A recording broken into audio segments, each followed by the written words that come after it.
control, shoveling dirt in every hole.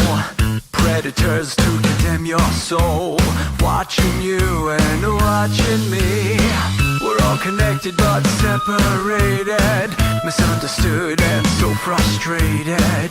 A million armies of one have invaded, watching you and watching me. We live behind glass curtains and act like nothing's wrong. Soon you will belong.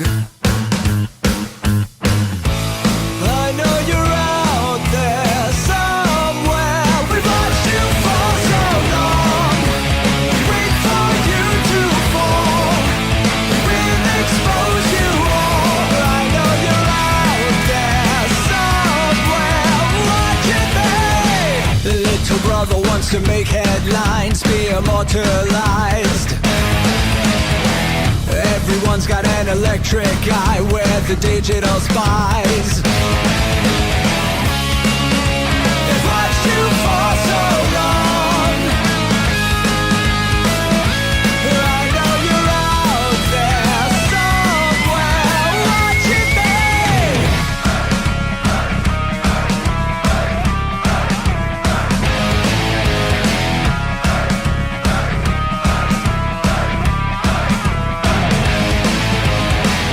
We the people have taken over.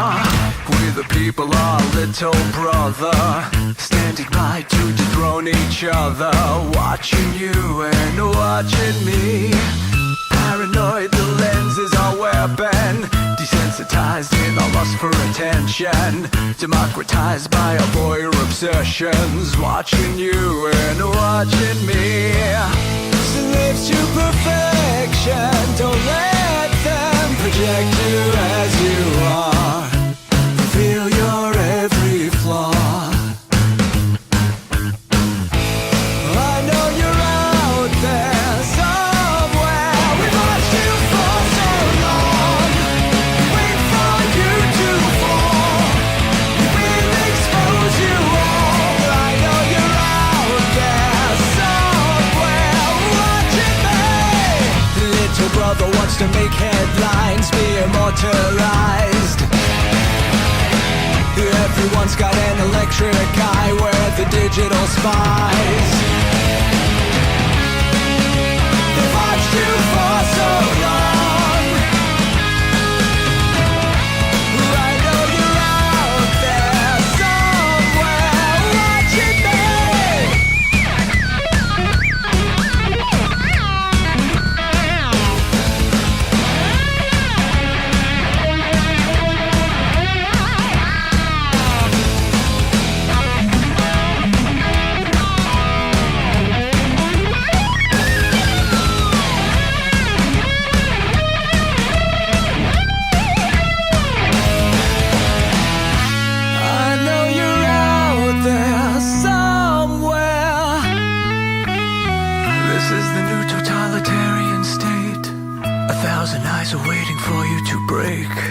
Stay in line, don't make a mistake. We're watching. We watched you for so long.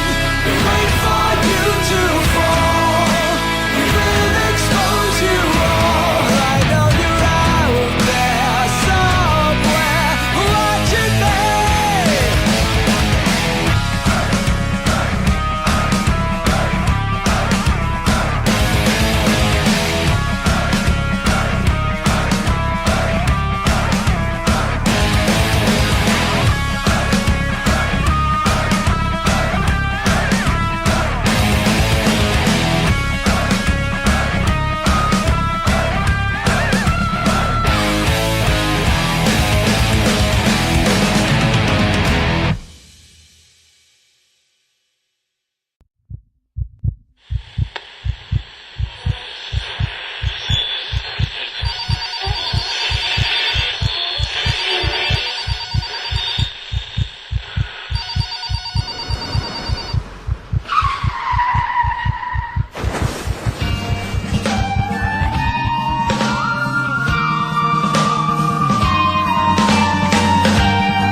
outdoor experience begin right now.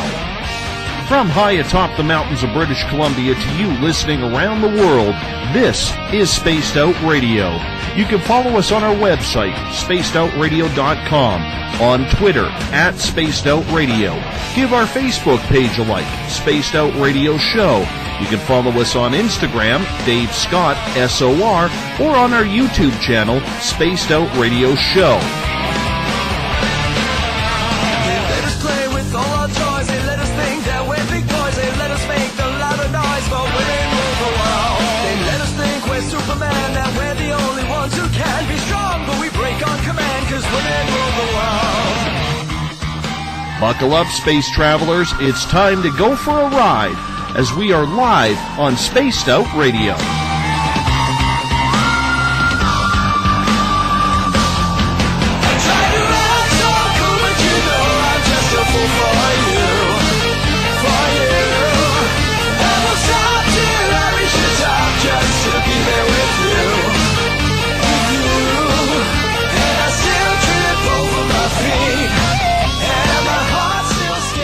Ignition sequence start.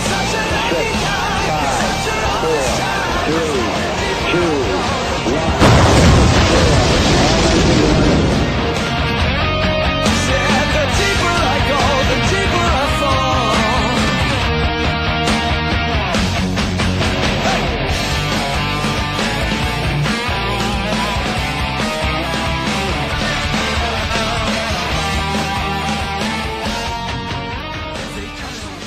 Good evening and welcome to Space Out Radio. Tonight I am your host, Dave Scott, and thank you for listening in at spaceoutradio.com and on Spreaker as well as Revolution Radio. Hey, we got a connection tonight. We welcome you to tonight's show as we broadcast out of Uncle Jimbo's cabin right here in the Great White North.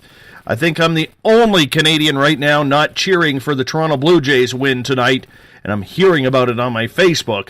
Live on this Tuesday night, early Wednesday morning from Uncle Jimbo's cabin. We're getting things going.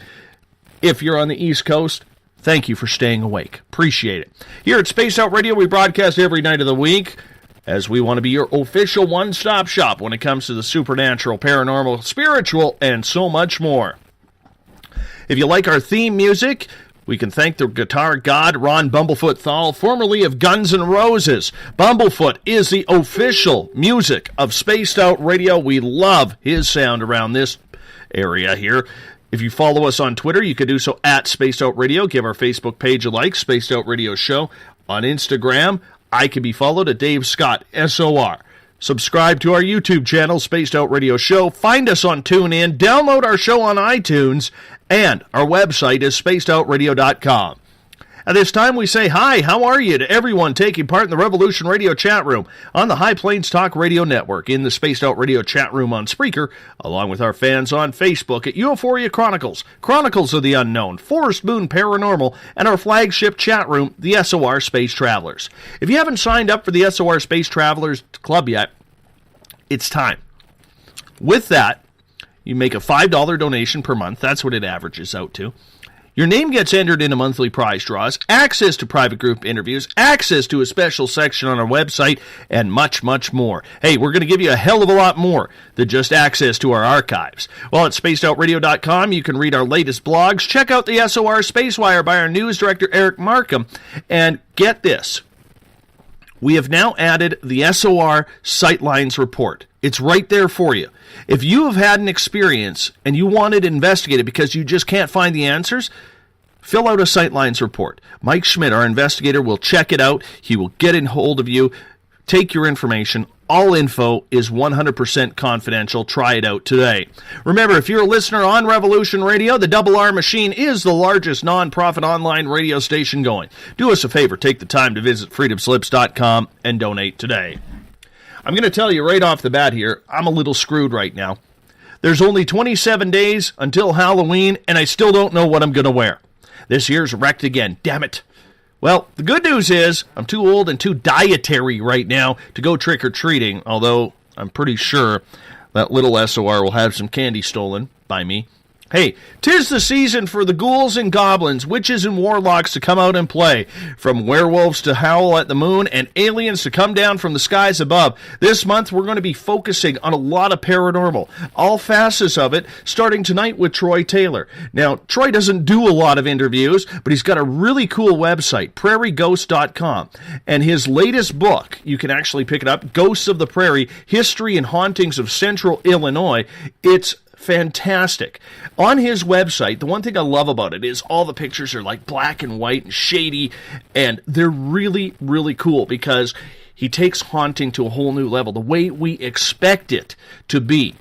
So we're going to invite in now Troy Taylor from prairieghost.com. American Hauntings is our topic tonight. Hey, Troy, thank you so much. I know you don't do a lot of interviews, but for you to step up like this for the Space Out Radio audience, I thank you for that, man. Hey, well, shit, no problem, man. I'm good. Thanks for having me on. Now, you've been doing this a long time. 20 years is a long time to investigate ghosts and everything. I got to ask you point blank, is there a purpose to the investigation anymore? Because we see so many different groups out there, Troy, and I'm going to get into it right off the bat here, with a little bit, maybe to some it might be controversial, but on the flip side, my friend, we see so many people out there playing Pokemon Go with ghosts. I'm curious, after 20 years of investigation, how have you seen a change in the field from when you first started to what it is today? Well, when I first started, I was pretty much doing what I'm doing now, going out for an experience. Somewhere in the middle there was a time period where I think I started to sort of believe all the hype that there was that, we could take these electronic gadgets and really go out there and prove something. We were going to prove that ghosts exist. Well, the thing is that most of the people I know that do this stuff feel pretty good about the fact that ghosts exist, or that have had an experience, or know someone who has. I mean, when I first started, there weren't any gadgets. I mean, there wasn't anything. We had our cameras, we had a notepad and a pencil. I mean, that was the extent of it. I went and I talked to people who had experiences. I went to places that I'd heard about were supposed to be haunted to see if I had an experience. And somewhere along the line, all that stuff sort of just went by the wayside, and it became all about walking around looking at your gadget. It's kind of like the way that people go through life doing nothing but looking at their phone, That's what it became about, and that and, matching T-shirts and things like that. And so, I don't know, 5 or 6 years ago, I kind of gave up on the idea that we were ever going to be able to use these electronic devices to prove that ghosts exist. I mean, to prove something scientifically, you've got to, capture it, put it in a lab, and make it perform on command, which is, of course, never going to happen when it comes to ghosts and the supernatural. So I think I sort of started to lean back in the direction that I had come from, looking at the experience, not just my experiences, but the people's experiences who had, encounters with things they couldn't explain. I think that history is what's so important to a ghost story. I mean, not just a ghost story, but an experience, a haunted house. Without the history, the real history behind it, it doesn't really mean anything. And so I sort of started looking at it and saying, well, if we can't prove that ghosts exist, or that a house is haunted using some kind of electronic devices that might, beep twice next to a, faulty refrigerator, we could look back and see what the history of the house can tell us instead. Have there been people lived here who've all had the same experience over a period of 50 years who don't know one another? That's pretty good evidence for me. And I think that that's kind of the direction I started to go. Now, I'm not going to say that I don't ever go out in investigations and you mess with the equipment and stuff just to see what happens, to see it's part of the experience. But is it proof? I don't think so. I mean, that's my personal opinion, but I don't really think so. I mean, I think that things just sort of went off the rails at some point and became all about who had the most stuff, who had the most gear, who had the most equipment, who has 50 cases or 100 cameras. Who cares? I mean, if you don't know how to use them and then they're not proving anything, what good does it do? Oh, I tell you, man, you're hitting the nail on the head there. And we're going to get more into that tonight, in just a few minutes here, because we've only got you for the first 2 hours before Eric Squared comes on in hour number 3. That's Eric and Eric, so we just rounded to Eric Squared. It's just so much fun. And they both got really good beards, good manly beards. Well, I can go with that, so it's a beard night then. So. Oh, absolutely, absolutely. My problem is I have an office job during the day, and so I can't grow it bushy, and I'm a little offended by that. So I thought everyone in Canada had giant beards. I'm ruined my image of you people. So. Dude, I will say this: it is hunting season up where I am, and everything is camouflage.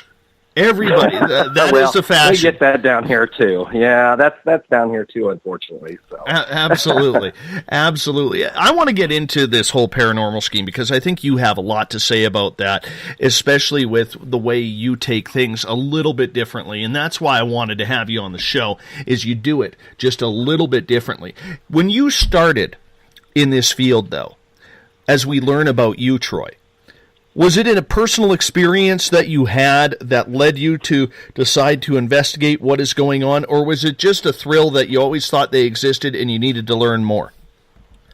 I always disappoint people by them finding out that, my mother didn't die when I was 12 and came back to haunt me. Although I did used to tell people that, including at a library presentation one time when my mom was there. So she didn't appreciate that much. So I had to kind of stop doing it. Now, really, in all honesty, though, it was just something that had always fascinated me. And it all started, I laugh and people think I'm kidding, but I'm really not. It all started because of a record that I had when I was maybe 11. Honeycomb Cereal had records on the back of their box one Halloween. They had 3 different records. I remember that. One of which was The Vanishing Hitchhiker. And I sat in the basement and played that thing until it wore out and was just fascinated by it. And then, thought, well, I wonder if there's, it's just a story. Surely it's just a story. And then, as I got a little older and started reading and found, more information out there, I found out, well, maybe that's not just a story. And that's just one of those things that just kind of kicked it off for me. And I was fascinated ever since. I mean, when I was in high school, I was taking my friends out on ghost tours on Halloween night. I mean, never knowing that someday I'd be doing it all the time, So that's just sort of what got me started. And, people's stories led me to one place after another. And I started looking for my own stories. And I always tell people when you get involved in this, you eventually become part of the story. If that's what you're writing about, I mean, it's going to happen. And writing was just something I'd always been interested in too. And so the two things just sort of went hand in hand, and you write what you know. And I've just been hooked ever since. I always wanted to see 3 things growing up. I wanted to see a UFO, I wanted to see a ghost, and I wanted to see Bigfoot. I've been fortunate enough to actually see all 3. But when you see that first ghost, and that first one appears to you, and unfortunately for me, in the haunted house that I lived in at the time, it was a 3-year-old little girl who actually woke me up while I was on the couch sleeping. And I will tell you, I thought it was my daughter. It looked like my daughter until I realized that my daughter was on my arm. Yeah. Sleeping as well.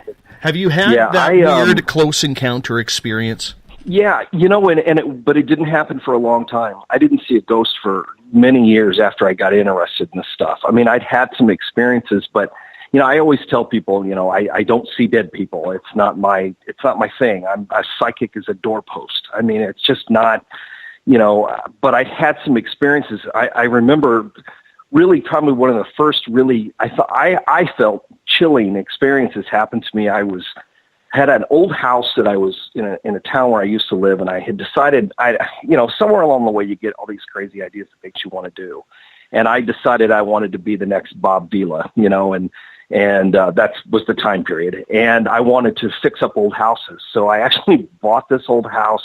It was a great big, massive old house that had been turned into apartments, and kicked everybody out and started restoring this thing, and living in it and working in it at the same time. And I had one room downstairs that I had moved into to kind of camp out while I was doing some work on the rest of it.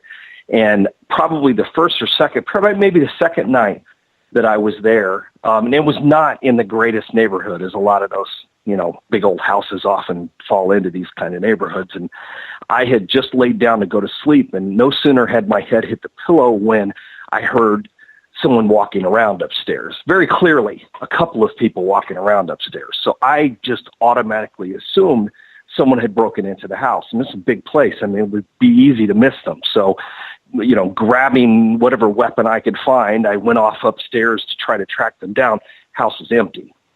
And this started happening like every night, to the point that, after a while, you sort of get used to it, and you're thinking, okay, well, if you don't hear it, then that's weirder than when you do hear it. And for about a year or so, I lived there before I sold the place, and I heard it all the time. And I thought, well, there's definitely something. There's something to all this stuff I've been interested in my whole life, and it just sort of went on from there. I lived in several different places that turned out to be haunted. I don't live in one now.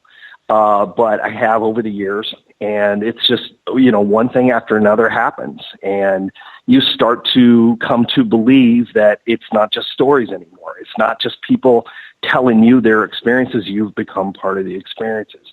But the first time I saw a ghost, a buddy of mine and I had gone to an old hospital, and it was empty. It was abandoned, and some people had bought it. They were going to clean it up, try to do something with it. And we were walking down a hallway up on the 4th floor, and a man in what appeared to be a white lab coat, or just some sort of white coat. That was the kind of the impression that I got of it.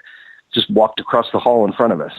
And I let out a pretty good yell. In fact, his ears may still be ringing. You can ask Keith when he's on your show tomorrow night, because it was Keith Age who was taking me through this place. And I saw he was going to be on this week. But yeah, he always remembers that. He always laughs about it. Because I did let out a yell and grabbed a hold of Keith and kind of let out a string of something and said, "What was that?" And there was nobody there. We went down. There was no one in the room. We walked into a room and just vanished. So that was the first time I think I ever saw anything. I got to tell you, I had a similar experience around mid-August last year. I just moved into my house like 10, 15 days previous to this, and it was during the Perseid meteor shower, and during the break, I got up and I went outside, and it was dark out, and I wanted to see the meteors because it just fascinates me. And right about 15 feet from my house, I have about a 20-foot fir tree. And so I'm out there looking up at the stars, and all of a sudden I see something out of the corner of my eye. And I turn and look, and there is a full-body apparition of a man. Hair, mustache, white T-shirt. Remember those light blue jeans that everybody used to wear? Sure. Yeah, wearing those. And I watched him, I jumped back when I saw him, and I watched him vanish right in front of me. And coincidentally, I had a psychic on that night, Angie Dixon. And all of a sudden, Angie's in New York. This guy's in my backyard. I'm in front of the microphone in my basement studio. And she's connecting with him through telepathy or whatever. And we end up having a 3-way conversation over the air. It was one of the most amazing things I've ever had happen, man. It was just insane. Yeah. Because she's like... Well, and Go ahead. I'm sorry. Okay. She's like, well, do you have an extension built on the back of your house? And I'm looking at it, and I'm like, yes, there is an extension on the back of my house. She's like, okay, that's where his wood shop was. And he's looking for his wood shop, wondering where it's going. So it just took off from there. It was brilliant. Yeah. Well, and what I was going to say is that it's funny because you can describe him so perfectly, because that's a funny thing with this stuff is people always think that, they must be this. How would you know? How would you have known it was a ghost if he hadn't have vanished? It was kind of the same way I was, I see this guy walk across the hall, looked as solid as you or I, but then was just gone. And that was, one of the many myths, I had grown up with about ghosts, that they're these, always these spectral forms. And I'm sure that a lot of people have experienced them that way, but it's never been my experience. I mean, it's always been something that just looks as real as you or I until it's just not there anymore. What do you like investigating? In your history, in your 20 years, if I go on your website, prairieghost.com, you have a lot of old buildings and a lot of historic figures around. Is that what intrigues you, is trying to tell the history of of these places through the paranormal? Yeah, it really is.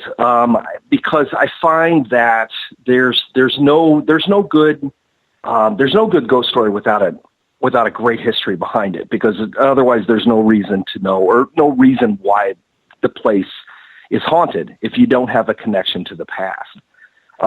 There's nothing that's even dating all the way back to when I was a kid. There was nothing that bored me more than a book about, hauntings or something that didn't really tell a story. I don't want a rundown of, all the times that someone saw, Great Aunt Tilly standing at the end of the bed.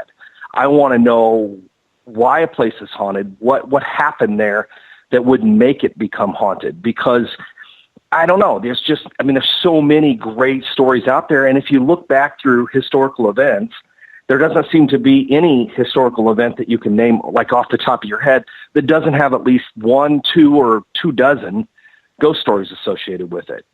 Somewhere along the line, there are lots of stories because of these events that happen, whether they were repetitive or violent or horrific events that didn't leave some sort of impression behind.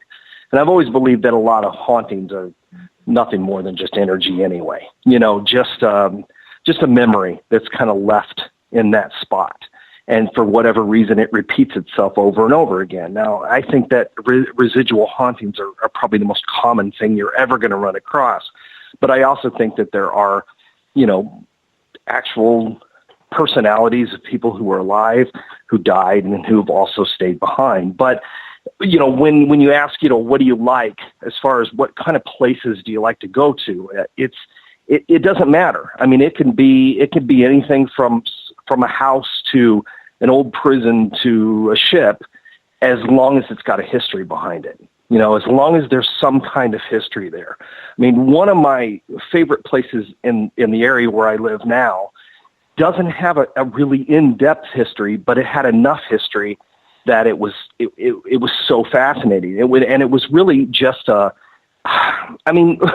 was an old airplane hangar that had been kind of gotten rid of after World War II, and it had been moved out into the middle of nowhere, and these guys turned it into a seed corn company.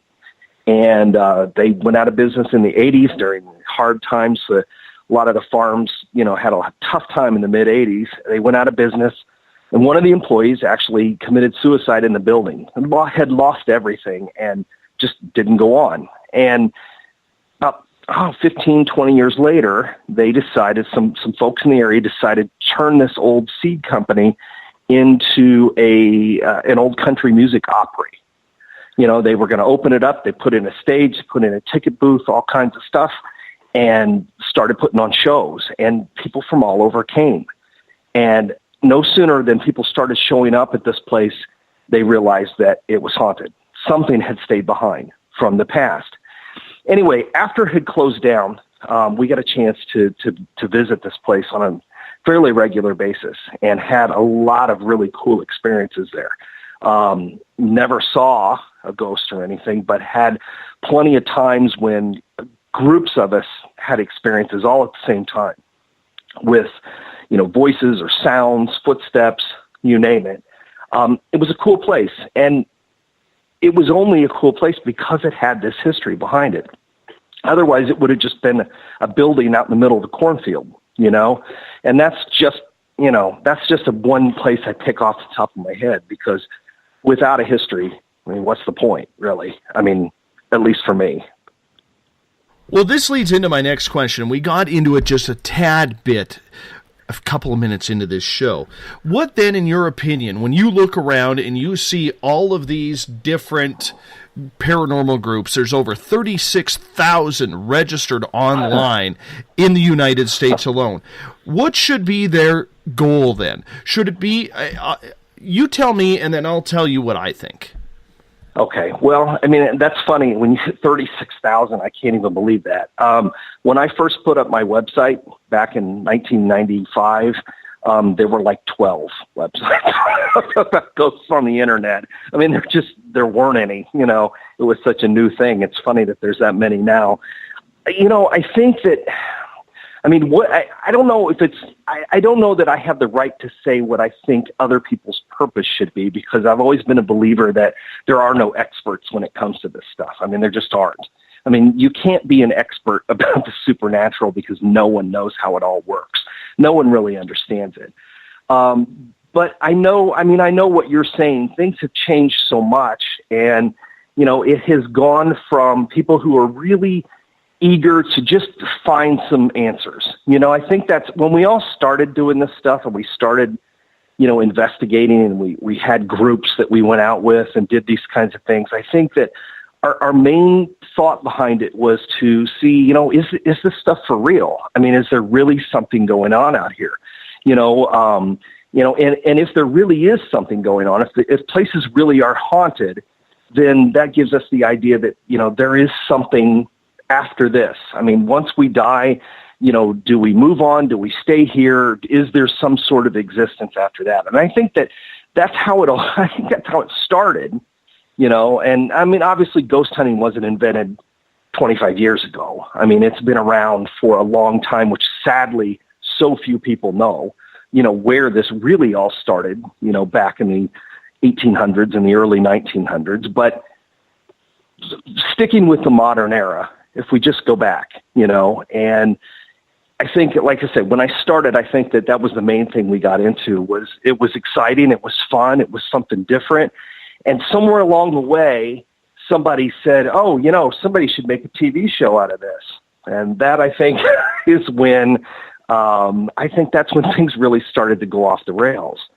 I think, and then everybody, I mean, I can remember back in it must have been late 90s, early 2000s. Everybody was shooting a pilot for their own TV show. Even everybody, today, man. Yeah, even you remember. Today. Yeah, I know. It's still the same way, but it was really bad back then. And, you know, everybody was working on a pilot. Everybody was working on a TV show. They just wanted to be on TV. And so then everybody had matching T-shirts, and everybody had, you know, and every photo was exactly the same. Here's a group of people all with their, you know, looking, you know, very surly in all their pictures, you know, posed in a graveyard somewhere, because that was much more important than actually going out and doing any investigating. You know, it was more important to make sure you had the right T-shirts and to make sure that your photos looked cool, you know, and to make sure you had a website and to make sure, you know, and this and that. And it just sort of, I don't know, it just sort of, like I said, just sort of went off the rails. And, you know, I think there's still a lot of really great groups out there who are really interested in this stuff, who are really, you know, eager to learn things and to do things and to get out and try to track down some stuff. You know, as we talked about earlier, I'm not really convinced that, you know, you're getting real scientific evidence with all the gadgets and gear. And that was another thing too. It became like a contest to see who had the most stuff. You know, how many cases are you bringing? Well, you know, I've got 15 cases of equipment that I really don't know how to use, and it takes me 4 hours to set it all up and another 2 hours to tear it all down. Well, then you have no time to actually investigate because you're so busy setting up all your equipment. You know, and I think somewhere it stopped being about, you know, trying to find evidence of ghosts and the supernatural. It became more about, you know, showing off, you know, and more about, you know, look how great my group is, or look how cool this is, or look at all the great stuff I've got, you know, and became less about, I don't know, finding out what's really going on. You know, I think that was how it started, and you know, why did these experiences mean anything? You know, if you're not really into it to find out an answer, if you're just into it to just, you know, knock around with all your gear, I mean, I guess that's great if that's what you want to do, but I just don't really see what purpose that serves. Well, it's funny because So that was a long-winded answer to I don't even know. I think it's great.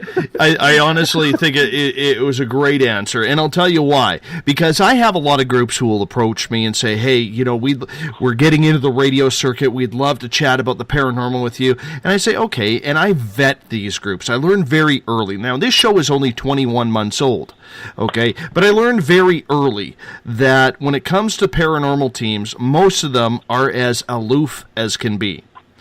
Not everybody. And the worst part about it is there are some brilliant people in this field. And so I actually have only the last few months been getting back into bringing paranormal teams back on. But the funny part for me is they'll say, "Hey, we'd like to come on your show. Do you take paranormal groups?" Yeah, I can do that. Tell me what you do. Well, we are looking for scientific research into the answers of the paranormal phenomena. Well, do you have a scientist on your team? No. Okay, so you're not conducting science. So let's get rid of that right now. What do you do with your evidence? Well, we collect it. Okay, after you collect it, what do you do with it? Well, we review it. Okay, after you collect it and review it, what do? Well, we compare it to others. Okay, so after you've done all the trifecta, what do you do with it? And you would be surprised, Troy, at how few of them actually have an answer. So, because people are afraid that somebody's going to steal their stuff. Who cares? That's why. I know. That's what I'm saying. The point of it is, you know, if you're going to collect it and you're going to review it and you're going to compare it, then you got to put it out there. You got to put it out there for other people to see it. But the problem that I've always run into, and I mean, man, this dates back. We're dating back to the 90s here. When somebody would come up to me and want to show me their picture of dust or whatever, and say, "Well, what do you think of this?" They don't really want you to answer that, you know, because if you don't think that it's a ghost or something paranormal, then they're just going to get angry. And there's a lot of anger in this field. I've discovered that over the years, a lot of anger. And I don't know where it all comes from, but people don't really want an honest opinion. But I can't say that about everybody. I shouldn't use that as a blanket thing. There are an awful lot of people out there who don't really want an honest opinion.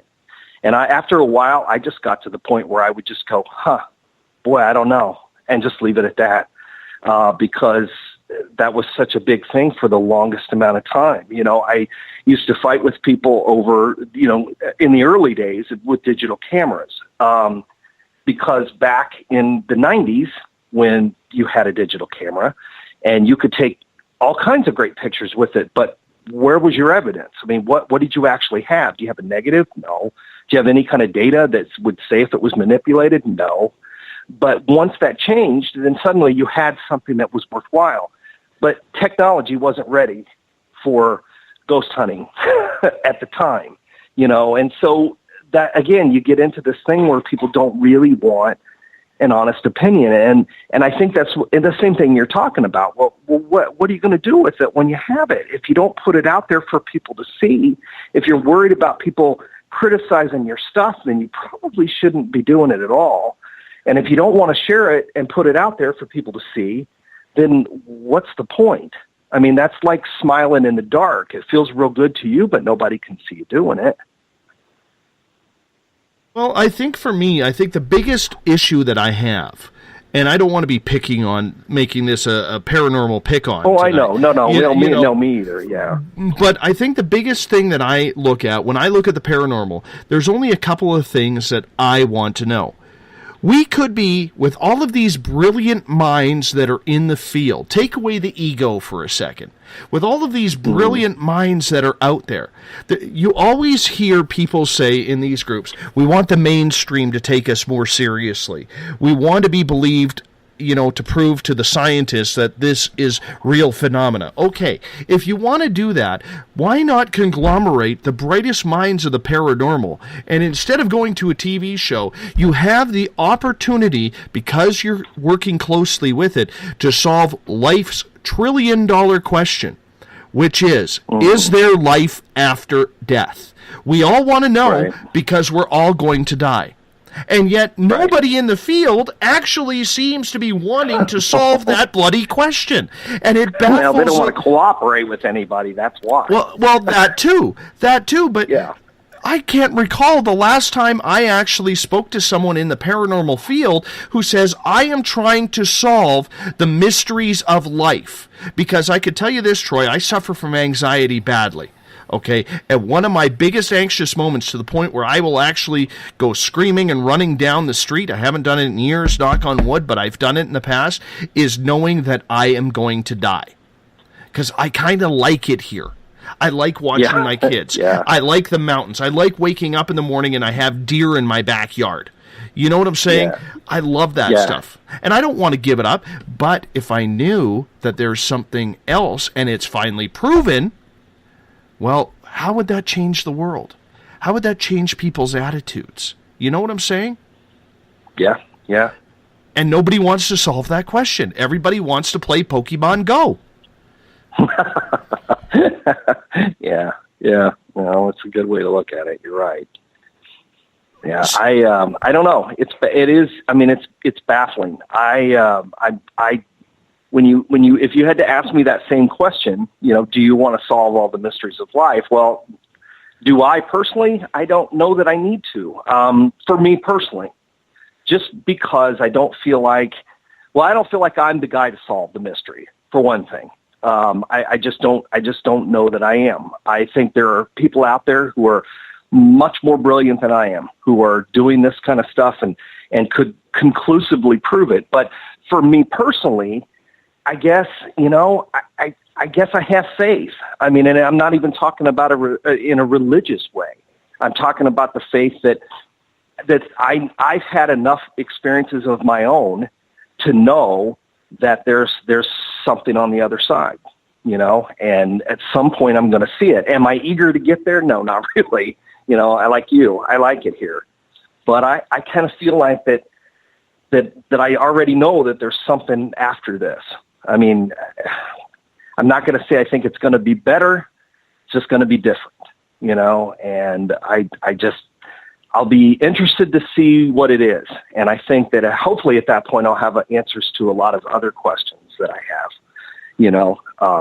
that things that, is Jim Morrison really dead? That kind of stuff, I want to know, and maybe someday I'll know, and not to make light of it, but I think that there will be an answer, when we get there. So I know exactly what you're saying. And I guess that maybe that's part of the reason that I became so jaded with it too, is I just don't understand what all of the money spent on, thousands of dollars and cameras and equipment, what it's going to prove if you're not really going to do anything with it. So I think we were coming at it from two different directions, but I think we both share the same opinion that it's one of those things that has, I don't know, I don't want to say outlived its usefulness, because I don't think that's the case, because I think there's a lot to be said for the experience, honestly. I mean, I think there's a lot to be said for people who, like me, want to go somewhere because they know the history behind it, or they want to discover and research the history behind it and find it, and find the reasons why this place is said to be haunted. And if it is haunted, we want to experience it for ourselves. I mean, I don't know what category to put that in, because I'm not searching for all the mysteries of life, but I'm also, I am looking for, the experience, I guess. No, and I fully agree with that. I have a team up here, Chronicles of the Unknown, that actually is filming a television pilot. Go figure. But they are extremely. I'm not laughing at you. I just think it's funny. I know. And I don't mean to laugh either, because they're like brothers to me. They really are. They've opened up the paranormal to me, eyes wide open. I've only ever been on 3 paranormal investigations, and all were with them. And anyways, they're actually doing a really cool series, much like what you're doing, is telling a story about the history of British Columbia here through the eyes of the ghosts in these ghost towns and in these barns and museums. And I think it's fascinating to get the tales through the ghosts. Now, the ghosts obviously don't say much. They're not going to sit down for a Right, one-on-one right. in front of the camera, but the fact that they're able to tell history, I think that's an admirable approach too, because you're telling history, and the worst thing about it is these younger generations don't care about the history.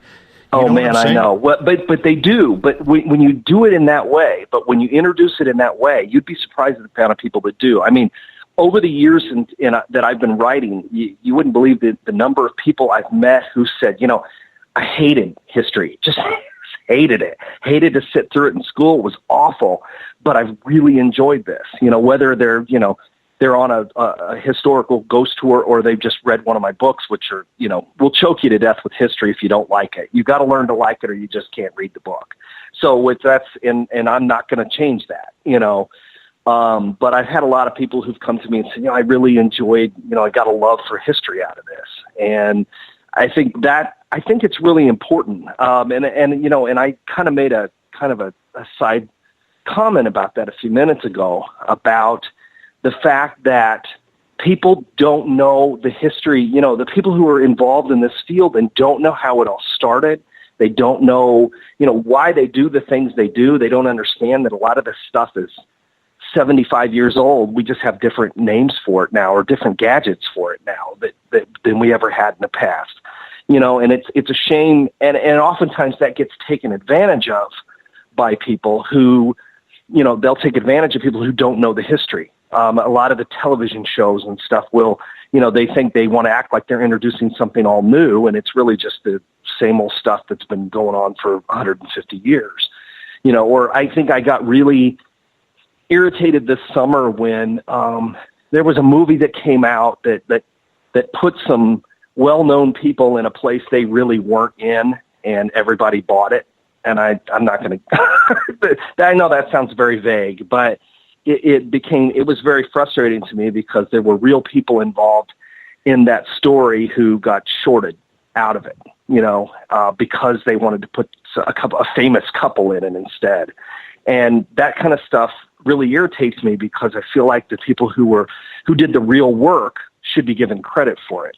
And that's a case if people just don't know their history. They don't know the history behind this stuff. And that's something that I've been doing, for the entire time I've been writing, is trying to make sure that the real history of stuff gets out there. You have investigated a lot of old buildings, and we're going to get into those in hour number 2 here. As we've been talking about the paranormal field and the do's and don'ts that go along with it, and I loved your explanation about carrying the 20 kits into an investigation of 4 hours of setup. Yeah, I've seen that firsthand. I've seen it a million times. Yeah. My friend, that is probably one of the most brilliant lines. I hope you don't mind if I steal that from you. Feel free. Because I could feel that one coming up again. But what I'm asking is, what do you think then about paranormal tourism? We see a lot of old hotels, insane asylums like Waverly Hills, old jails like Alcatraz, opening up to create revenue through paranormal tourism. What is your opinion of that?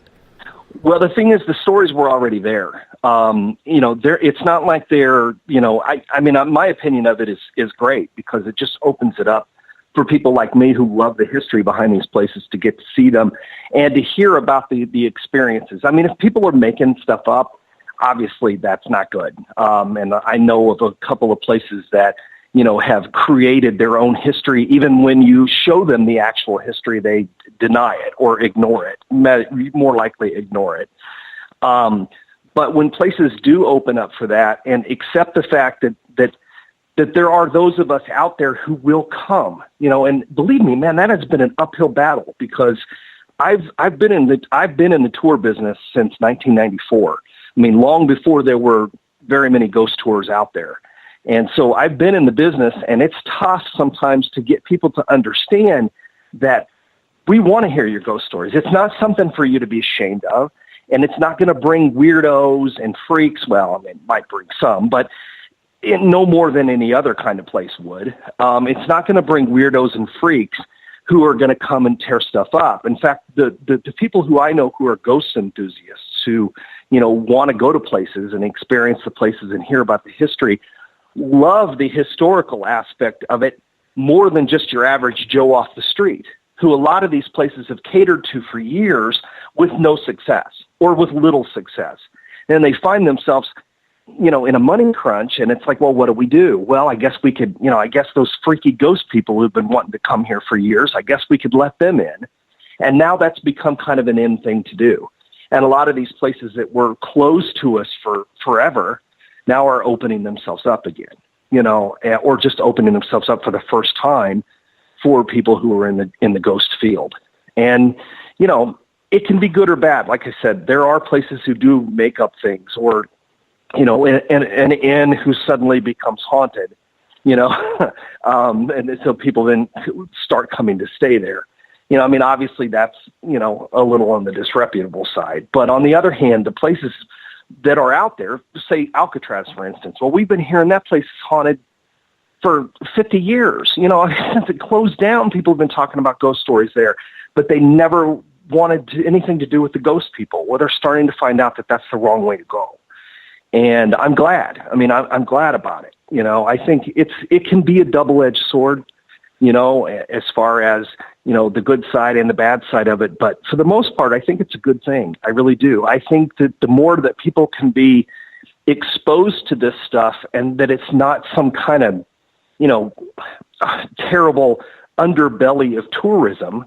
The people that I know who are, enjoy this stuff, they spend money, they're enthusiastic, they're supportive, they'll be some of the first people that will come to the aid of a place that needs it. I know of quite a few places that have been saved by the ghost people, at least here in Illinois. I know a bunch of them that were, abandoned or falling apart or in terrible disrepair, and have been saved by the fact that ghost tourism exists, and that you've got these people who will come and, and donate their money and pledge their time and volunteer. So many people in this field that I know have known for years who volunteer at these places and end up, fixing them up, keeping them going. So it's really, I'm on a soapbox here. I apologize for that, but I think it's a great thing for the most part, 99% of the time.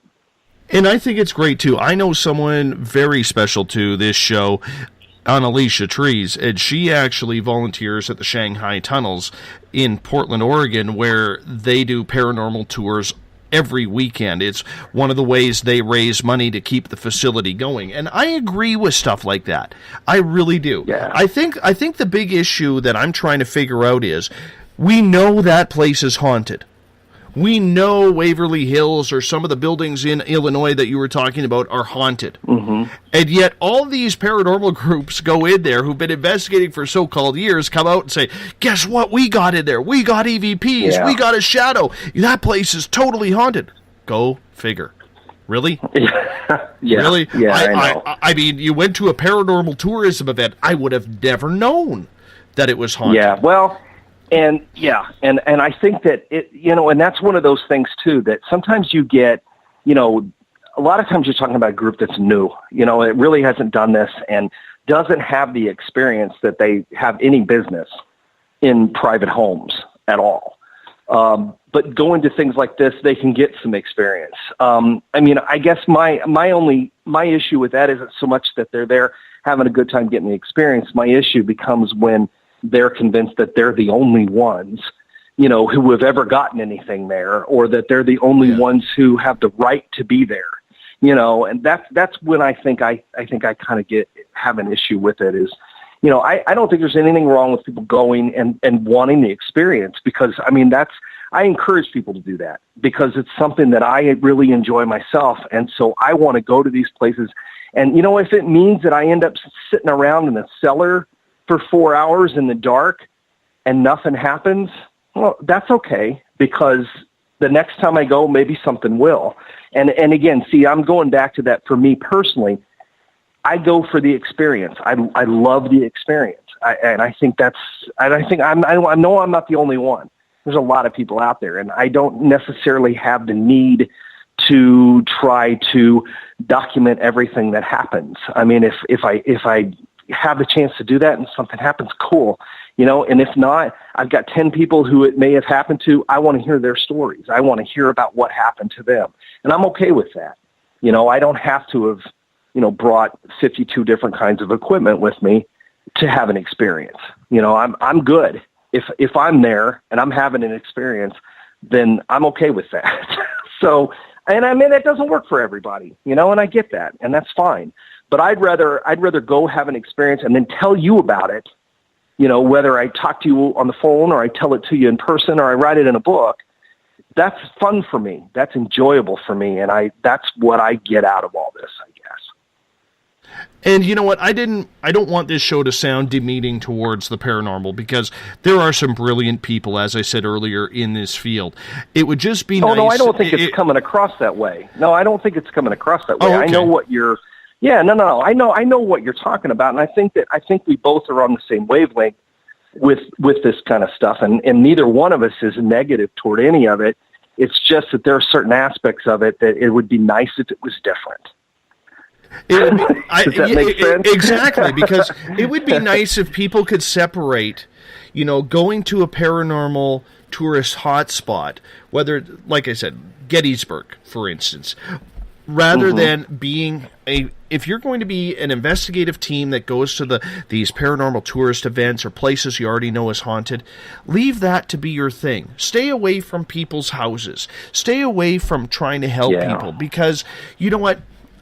You wouldn't believe how many times I hear on this show of paranormal teams that have to go in there after another team has been in there, stirred up all the spirits, and then, the person who lives there or works there now has, let's say in a bar where glasses are all of a sudden flying off the shelves on a nightly basis, or in their house where chairs are now, being thrown across the floor, because they've upset whatever is there.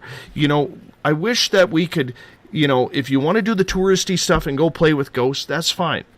But in the end, should we not remember, Troy, that if we are dealing with the spirit, that those spirits were once people? No, I completely agree with you, especially when it comes into private homes. I mean, that's one of those things that from the very beginning of doing this stuff and putting together, and I did several editions of a guidebook. I finally did a final one about 5 years ago when I finally went, okay, I don't think that this equipment is really doing anything, and here's a different way to look at it, and I'm not going to change my mind, so I'm not going to do a new edition of this. But one of the things that I had always said was that, if you haven't been doing this for years and you don't know what you're doing, you should not be in anybody's house. I mean, home, business, whatever.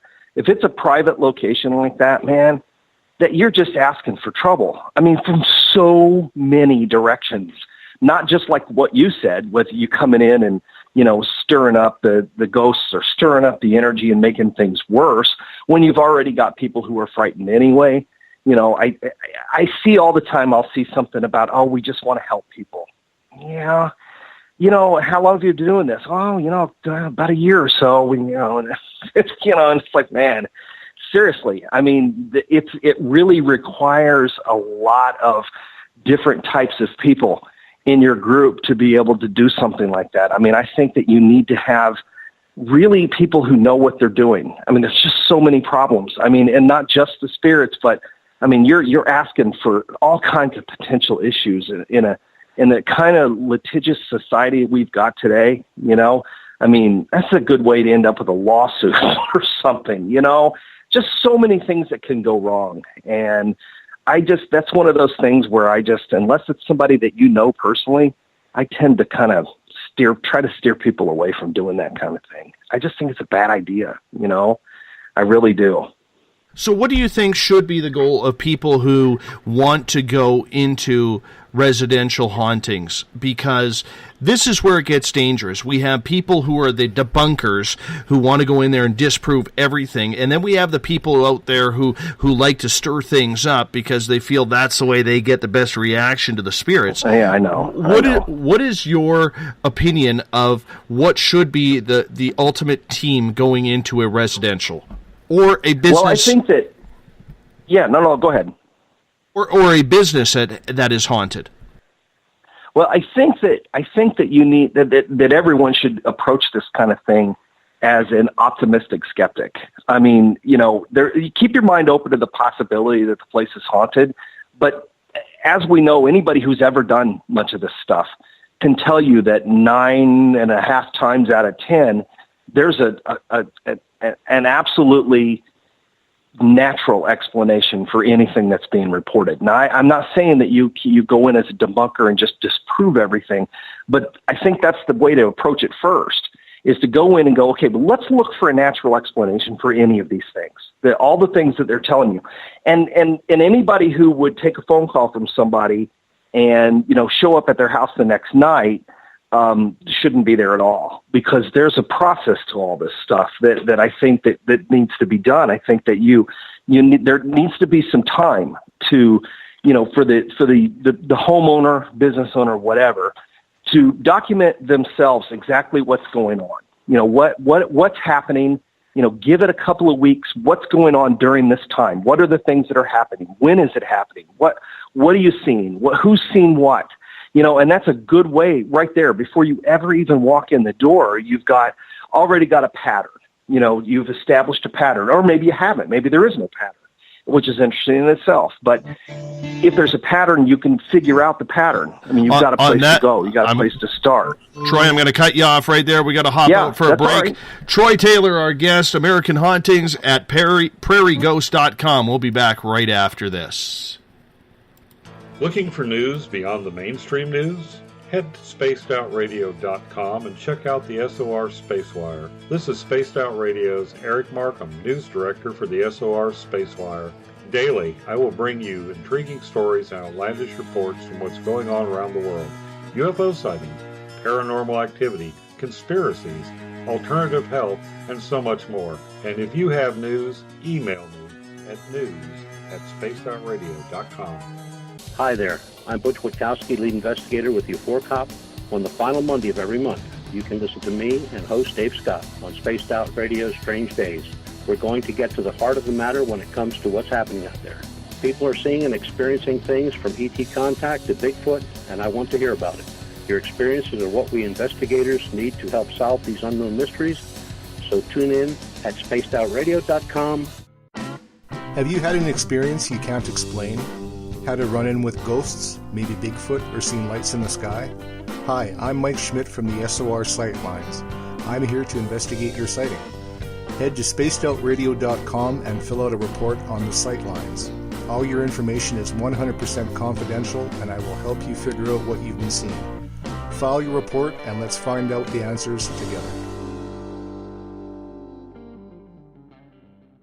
Visit purpleplates.com today. For over 40 years, the Purple Energy Plates have been delivering amazing results for their many customers. Inspired by the great genius Nikola Tesla, the harmony, healing, and energetic effects of the plates have proven over and over to be beneficial and often miraculous to thousands of customers. With their money-back guarantee and the many benefits, how can you afford not to get one? Check their site for daily specials and choose from their many energy products. You won't be sorry. Visit them today at purpleplates.com for mind, body, and spirit, and expect a miracle. Strange creatures lurking in the night, the sounds of wood knocking in the forest, odd happenings right out of a fictional world. These are the reports I love.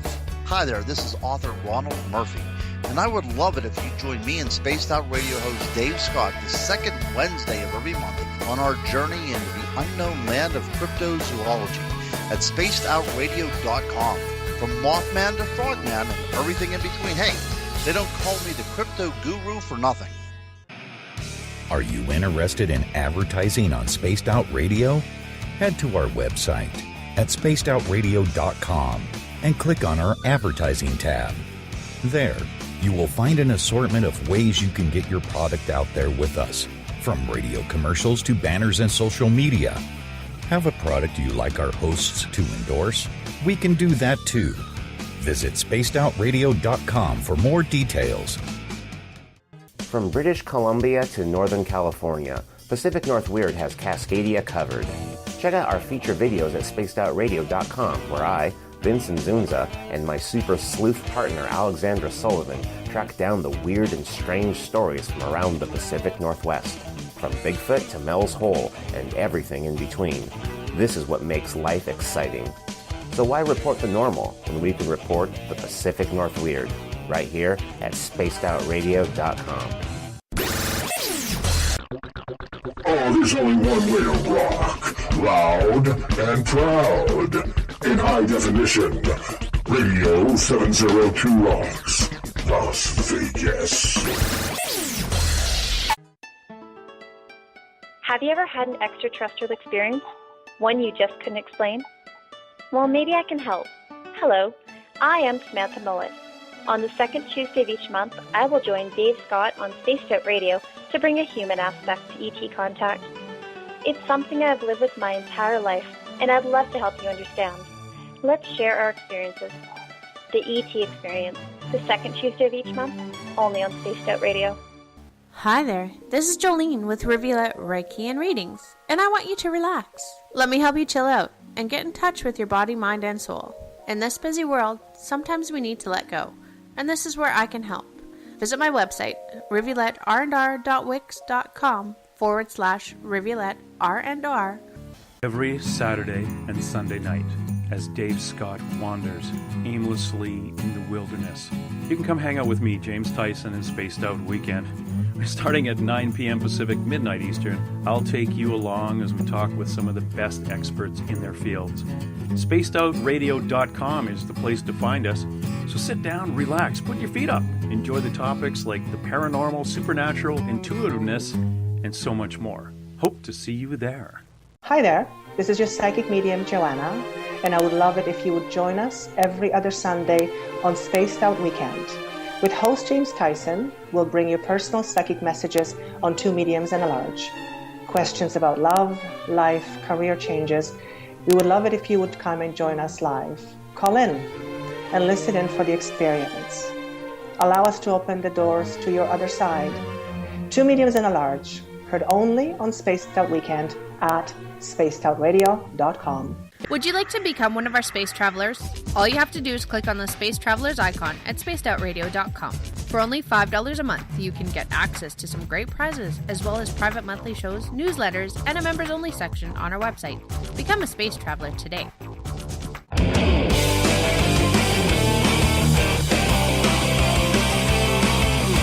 Do you have a topic or a guest that you'd like to hear on Spaced Out Radio? Let us know at spacedoutradio.com, where you can sign up to become a Space Traveler member today. Or you can find us on Twitter at Spaced Out Radio and on our Facebook page, Spaced Out Radio Show. I don't want to take a thing from you, I just want to feel like something real with you. Welcome back to the second hour of Space Out Radio. Tonight we got one more hour with Troy Taylor from American Hauntings. PrairieGhost.com is his website. Before we bring Troy back in, I do want to remind you that tomorrow night on the show, veteran paranormal investigator, the rock and roll Keith Age will join us.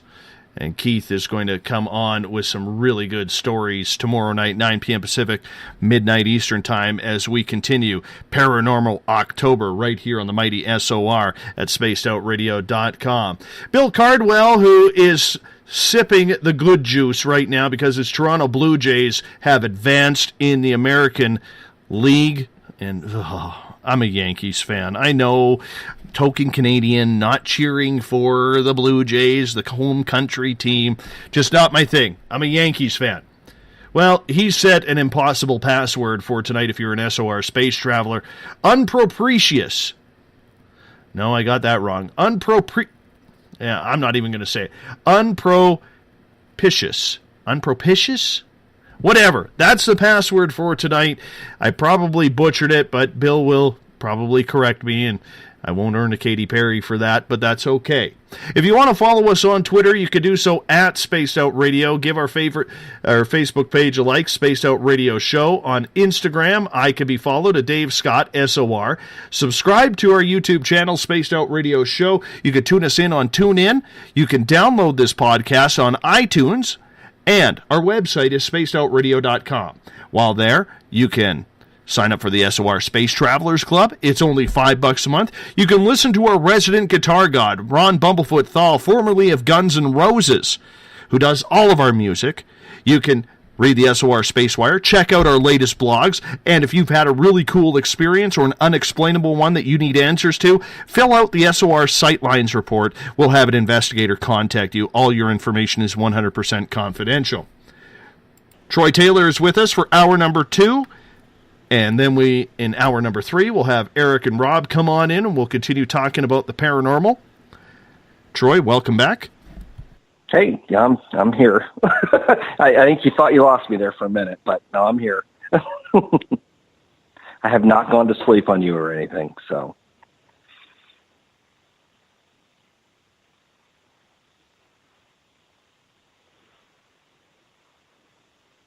That's why I'm pretty excited that you have allowed us to be with us, because I have a toddler, you have a toddler, and, I know how busy it could be with a young one running around the house and having to get him up and ready in the morning. So I do appreciate, once again, you taking the time to be with us on Spaced Out Radio. Really appreciate it. Oh, no, I'm happy to do it. It's been fun. So I think that the problem, as you've noticed, though, is that if you wind me up, you just you just have to let me go for a little bit there sometimes. So if you ever need to stop me, just shut me off. So it's not a problem. I would not be offended. So I did forget to mention, and I have to get this spot out. If you're listening in on Revolution Radio, the Double R Machine is a donation station financed by you, the valued listener. Do us a favor, donate today. I have to get that in there. I apologize for all of a sudden slipping that. Good. It's one of those things we have to do. Yep. You got to do it. Exactly. Your website, prairieghost.com, you deal with a lot of really cool things, and I encourage our audience who are fans of the paranormal to actually check this out. Now, you have a new book out, Ghosts of the Prairie, History and Hauntings of Central Illinois. What was inspiring about writing this? Well, actually, it's funny because the very first book I wrote in 1994 was about Central Illinois. It's where I grew up. And I really haven't written much about it in quite a few years now. I mean, I write about, pretty much whatever strikes my fancy. And so I write about a lot of odd things. But I hadn't really written much about Central Illinois in a long time. And I had a lot of new stories that I picked up over the last 10, 12 years or so since I've really done much. And not only were there new things that I had picked up, but a lot of the old stories, had changed or had, at least had updated. Sometimes I found out new things. Sometimes the story was more fleshed out, or sometimes it was just locations that now had experiences that people had reported, or I had been there and had an experience that I could add to the story. So it was just kind of something that I just wanted to do. I wanted to revisit my kind of home territory, and I hadn't done it in a long time, and it was really a lot of fun. I mean, I was a little concerned at first. I had this idea to do it, and I thought, man, I don't know. Am I going to get bored with this? I mean, is it going to be too familiar, too much home? And instead, it ended up being a blast because I could really revisit a lot of stuff that I hadn't really even really thought about, or places that I got to go back to that I hadn't been in years. So it was a lot of fun, and it's been honestly, put out a ghost book in October. People are going to buy it because it's Halloween. But this was kind of a case of where I think that a lot of people who have been readers for a long time enjoyed it, have been enjoying it, have got a kick out of it because it is a refreshing look at, some stuff that from back when I first started doing, writing and putting out books. So it's been fun. It's been a lot of fun.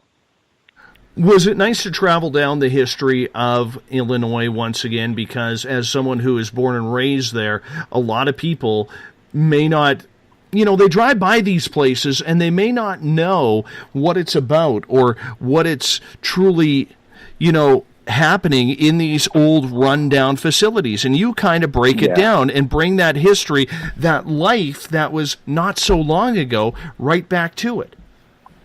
Yeah, and I understand that feeling for a lot of people too, because over the years, I've done the same thing. I've been places and I'll drive by and I'll see a place on the side of the road and I think, man, what a neat place. I wonder what the history is of that. Well, for most people, they just go on and, go to work and, go home but since this is my job, I go to work, then I need to find out that stuff. It's a compulsion. I mean, it's like the researching and doing the historical research for me is a lot like the need that I have to actually write.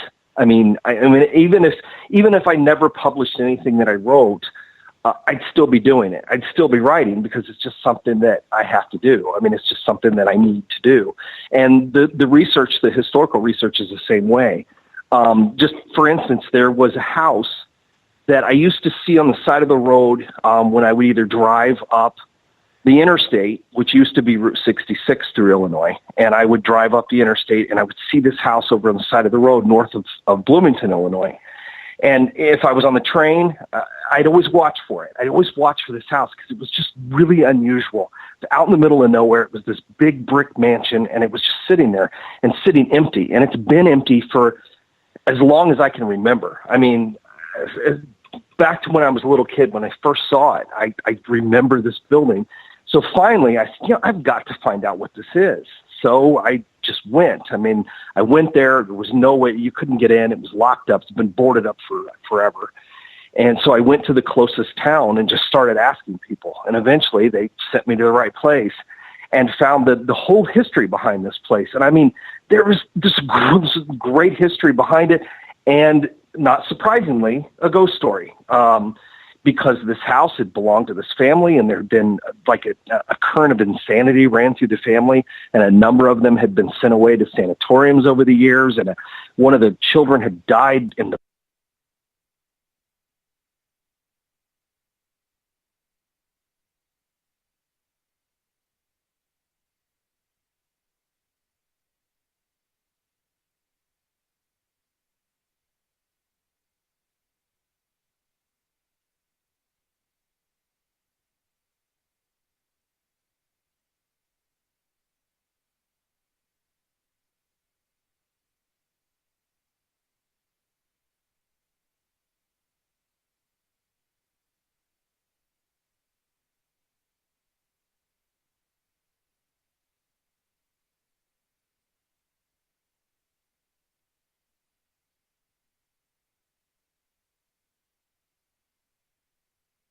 I love in the promo of the book, you say you have scores of houses where former occupants refuse to stay dead. I've never really heard it explained by that.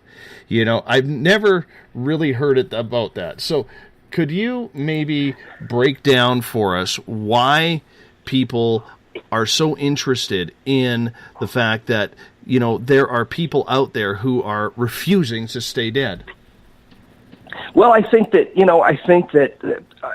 the reason that people are fascinated with it is because people are, like me, want to hear the history. They want to find out the story behind the story, kind of thing. But if you want to take that a step further and say, why are there places where the former occupants refuse to leave? I think that people get attached to stuff the same way that, I know I do. I know I do. You get attached to a place and you just don't want to leave it. There's been so many places over the years that I have gone to and written about and researched and stayed there and really dug into the history of the place that I get it. I understand why they won't let go, or why they can't let go, because they just have a life that was half lived or half finished. Died too young, or for whatever reason, whatever mental anguish drove them to an early grave. They just don't want to leave a place because they love the place so much. I think that's more common than anything. When we think of a ghost story, we think of these, horrific, these terrible things that happen. People are murdered and their life's cut short, and so their ghost stays behind. You kind of get that one. You kind of understand it because we understand that the cutting off of a life force that keeps someone glued to a spot. But it's harder for people, or as we mentioned earlier in the last hour, we were talking about Gettysburg. Well, you get it. It's not surprised the place is haunted. I mean, you're talking about, 50,000 people who die, you get it. You understand why there would be a presence there. But what about just a house? I mean, why? I mean, if nothing terrible happened there, why is it haunted? Why? And it's the history that usually tells us the reason. Somebody built it with their own hands. They lived there. They had a family there. They loved their life. And when they died, they didn't want to leave. They stayed behind. I don't know. I don't know how that works. Someday maybe someday I will find out, but for whatever reason, they refuse to leave, and I think that sometimes it's, there are other reasons too. Sometimes I think it's confusion. I think it's just an adamant refusal to go because they feel like they were cheated in some way. For whatever reason, they didn't want to leave and, or didn't want to die. And now they're going to stay there no matter what. They're going to hang on to this side. So I think people are fascinated with that. I mean, those of us among the living are fascinated with the stories of the places, of the houses or the buildings or the hospitals or the churches. And, I mean, if you give me a place with a story, I can write you whatever you want to hear about it, because I won't stop digging, until I find out what the point of it all was, or what the reason behind it is. I mean, because I want to know. And if you get to know because I needed to know, that's a great bonus. So, I don't know, it's just one of those things that has always sort of obsessed me. And I know I'm not the only one, which I think explains why people love this stuff so much.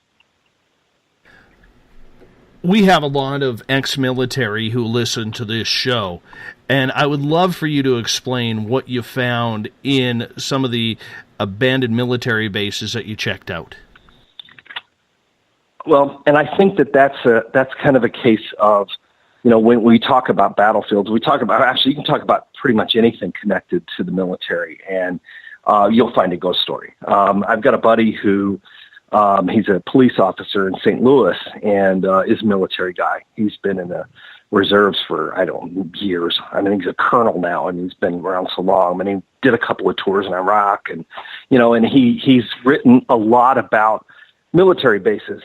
And I've been along with him to military bases, and he's had a lot of experiences. Most of my experiences have been on battlefields.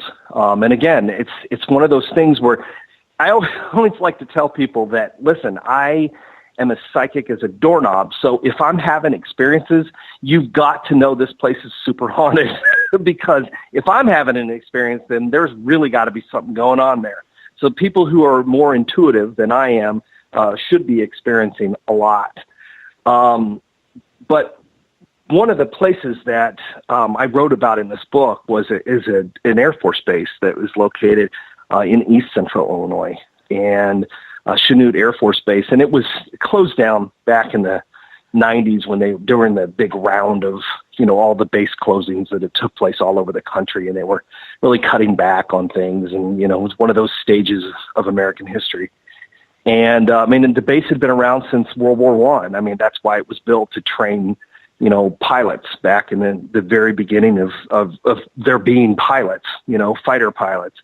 And it stayed operational nonstop until the 90s when it was finally closed down. And it's a place that, has been, I think was devastating to the town nearby when it closed. I mean, a lot of it has been put into reuse, but a lot of it's just been sitting empty. And it's been sitting empty for 20 some odd years now. And there's just been plenty of stories. People see things, people hear things. Apparitions have been seen. They'll hear voices or music playing. It's kind of standard stuff. And I don't think that in that particular case, anyway, I'm not convinced that there's any, actual ghosts of former fighter pilots hanging around this place. I think it's more of an energy thing. And I think it's that way with a lot of the military places and posts and bases and even battlefields across the country. I think that the energy leaves a mark there.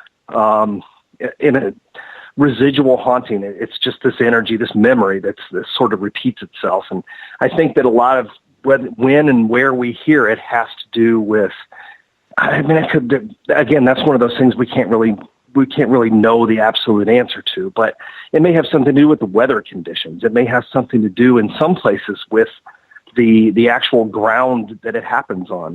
Maybe there's a lot of limestone or a water source. I've always thought water has a lot to do with residual hauntings and whether or not they're experienced by a large number of people. And I think that when anything happens, when you leave a lot of energy behind, and you're talking thousands of back in those days, just young men, in one place, doing these same things over and over and over again, or on a battlefield where they're literally killing each other, and all of this violence and all of this trauma and all of this bloodshed, I think it just leaves a mark. It leaves a memory, and we experience it. And that's where we get a lot of our ghost stories. They're not necessarily ghosts, but they are hauntings in a way that the ground, the land, the atmosphere, whatever you want to call it, I think is haunted, just not necessarily by actual spirits. It's just by the past. Got a couple questions from our audience here. Trip is asking, why not free the spirits instead of keeping them around like a circus sideshow? Well, I don't. I couldn't do that anyway. But I think he's just asking for my opinion. I think on that. But yes, yeah. Who are we to say that they're? How are we to free them? That's always been my kind of question. Is this? They're already dead. They've already passed on. They may still be here, but unless you have some sort of magic way of doing it, you know what I mean? I don't. And I've always kind of questioned exactly how that works. I don't really know how it works. I hear people talk about it. You see it in the movies. People are going to go toward the light, that kind of thing. But I don't know. I don't know that it's my place to go around forcing spirits that are someplace most likely by choice to leave. Unless maybe it's my house and my kids are scared or something, and maybe I could ask it to leave. I don't know. I'm not sure exactly how that works, just because I'm not part of that whole thing. I'm not in any way psychic or, intuitive, and I don't see people. I don't see dead people. I don't, talk to them or hear them normally. Except in odd occasions. So I don't know. That's a question I'm afraid I can't really answer. Let's get to another question here. Saber is asking, have you ever investigated a naval ship or ever heard of any hauntings on one? Yeah. Yeah, I have. Which is a really long, funny story, actually. But I know of a number of them that are said to be haunted. Probably one of the most famous ones is the USS Hornet, which is, docked. I don't think that's the right word, but is now stationed, I suppose, retired near San Francisco. And I know there are a lot of stories about a lot of different naval carriers. I've heard this over the years. And I think that like battlefields or military posts, you have all of that energy, and especially ones that have seen action, that have been out in combat, on the water, I think, and in the ocean. I think that, you do have deaths, you do have things that have happened. I did spend the night one night on the Hornet. I wasn't alone. There were plenty of other people there. I had zero experiences, other than it was a very odd experience overall. We had a group of guys. I was in San Francisco for a conference, to speak at a conference, and had a really long trip getting there. And when I got there, I was surprised by the fact that we were going to spend the entire night. I just thought we were going to visit the ship. I wanted to see it. I was very excited about seeing it, taking a tour, checking the place out. I was not so excited about spending the entire night. Someone hands me a sleeping bag and a pillow and says, here you go. And they put us all in one big room on cots, hammocks that were not built for someone of my height. And anyway, it made for a very long and uncomfortable night in a room full of like 100 people. And I don't know how those guys did it when they were actually on those ships out to sea back in World War II. But so, yeah, I mean, I've been on one, but I have heard a lot of stories about them. And I know there are others as well. But that's just one I've had a personal, connection with.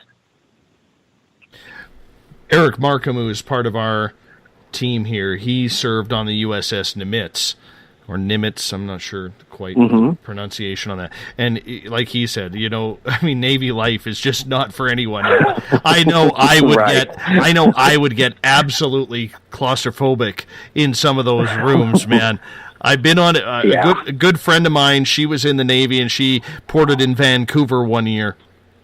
And I hadn't seen her in a number of years, and I went down to the port. She gave me a tour of the ships that she was on, and I'll tell you, man, some of those quarters, oh my goodness, I don't even know how you could spend one night on there. Yeah. Well, it was just, I just kept thinking, gosh, guys must have been shorter, back, in the 40s, because I'm hanging off the end of this thing, and the guy above me snoring real loud, and it was just, I thought, man, this must have been horrible. To live on this thing all day. But the funny part of the story was that eventually I got up and I couldn't sleep and I couldn't lay there any longer. And I got up and we were supposed to stay confined to this room, this bunk room. And I'm like, I can't do this, so I kind of slipped out and was walking around and exploring on my own. And the funny thing was the next day is I had some people talking about, I had a weird experience. I kept hearing somebody walking around all night, but there wasn't anybody. And I thought, oh boy, oh boy, I think that may have been me. But yeah, so I don't know. It would not have been, I don't think it would have been the place for me to be. Follow up from Tripp's earlier question about sending spirits back. He is now asking, do you think, Troy, that it would be considered jail for ghosts here that can't leave as the energies remain stuck? Well, I think there's such a variation. I don't think we can put it all into one carton, so to speak. I mean, yes, I think there are probably some ghosts who are not here by choice that are stuck here because they got, their life was cut short for whatever reason and they remain stuck here, maybe on a battlefield, maybe in a home, maybe they're murdered in their house. It's hard to say. And I think that for some, I think they are trapped here and maybe they do want to be released. On the other hand, as I was saying earlier, I honestly also believe that a lot of them have stayed here because they want to be here. They want to stay behind because they don't want, they cheated out of whatever life they still had left. I think that probably is a possibility, and they've stayed behind, but again, you're also talking about I still believe, personal opinion again, the widest number of hauntings that you hear about are not actual spirits. I really just think it's energy and memory, like we've been talking about. So yeah, but for those who don't want to go, yeah, I think that it probably would be a situation where they're trapped. And if that's the case, then, I think it'd be great if they want to move on. Now, and again, exactly how that's done, I have zero idea. I just know that people talked about it, and I know that people claim to do it, but I don't.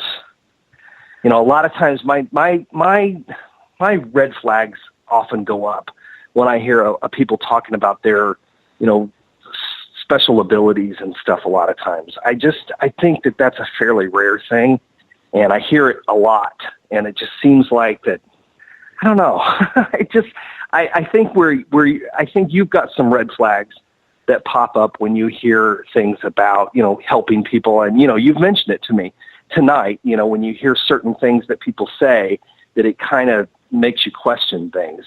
And I think that's one for me, the people who, and I think that's why I reacted so oddly to the question, and I apologize to Tripp for that, is that when I hear that, the first thing I think of is, my eyes roll, and I kind of think, okay, well, I don't know.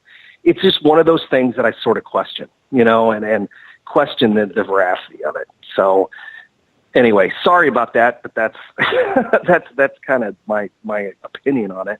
And but I do agree that if that's the case, that they are trapped in some way and stuck here, that, you know, if there's a way to let them go, let them go, you know.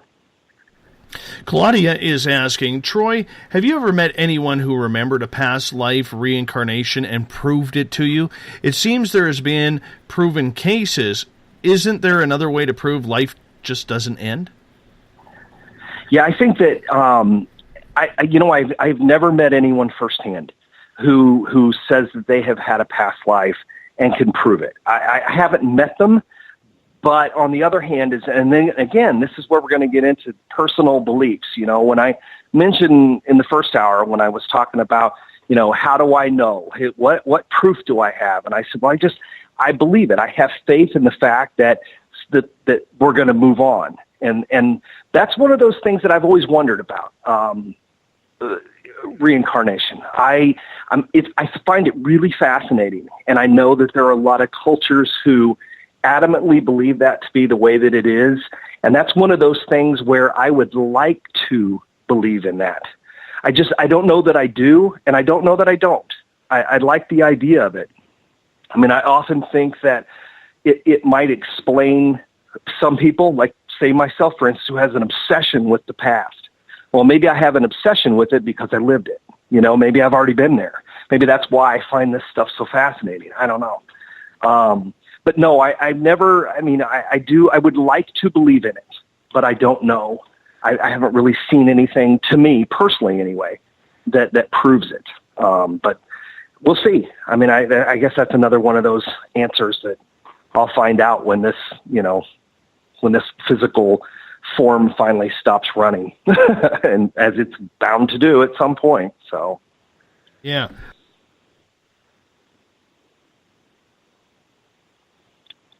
I lost you there. Yeah, my microphone button got stuck there for a second. Okay. Trying to find the question here. This one's from Dawn in the Space Out Radio chat room.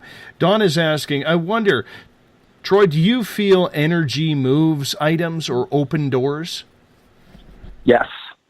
Only, and I say that because I've seen it happen. I mean, I've seen things move. And actually, the one. I mean, I've been in places where I've seen doors open and close. I mean, I've seen doors do things. I was just quick, for instance. I was in Villisca, Iowa, at the Morehouse.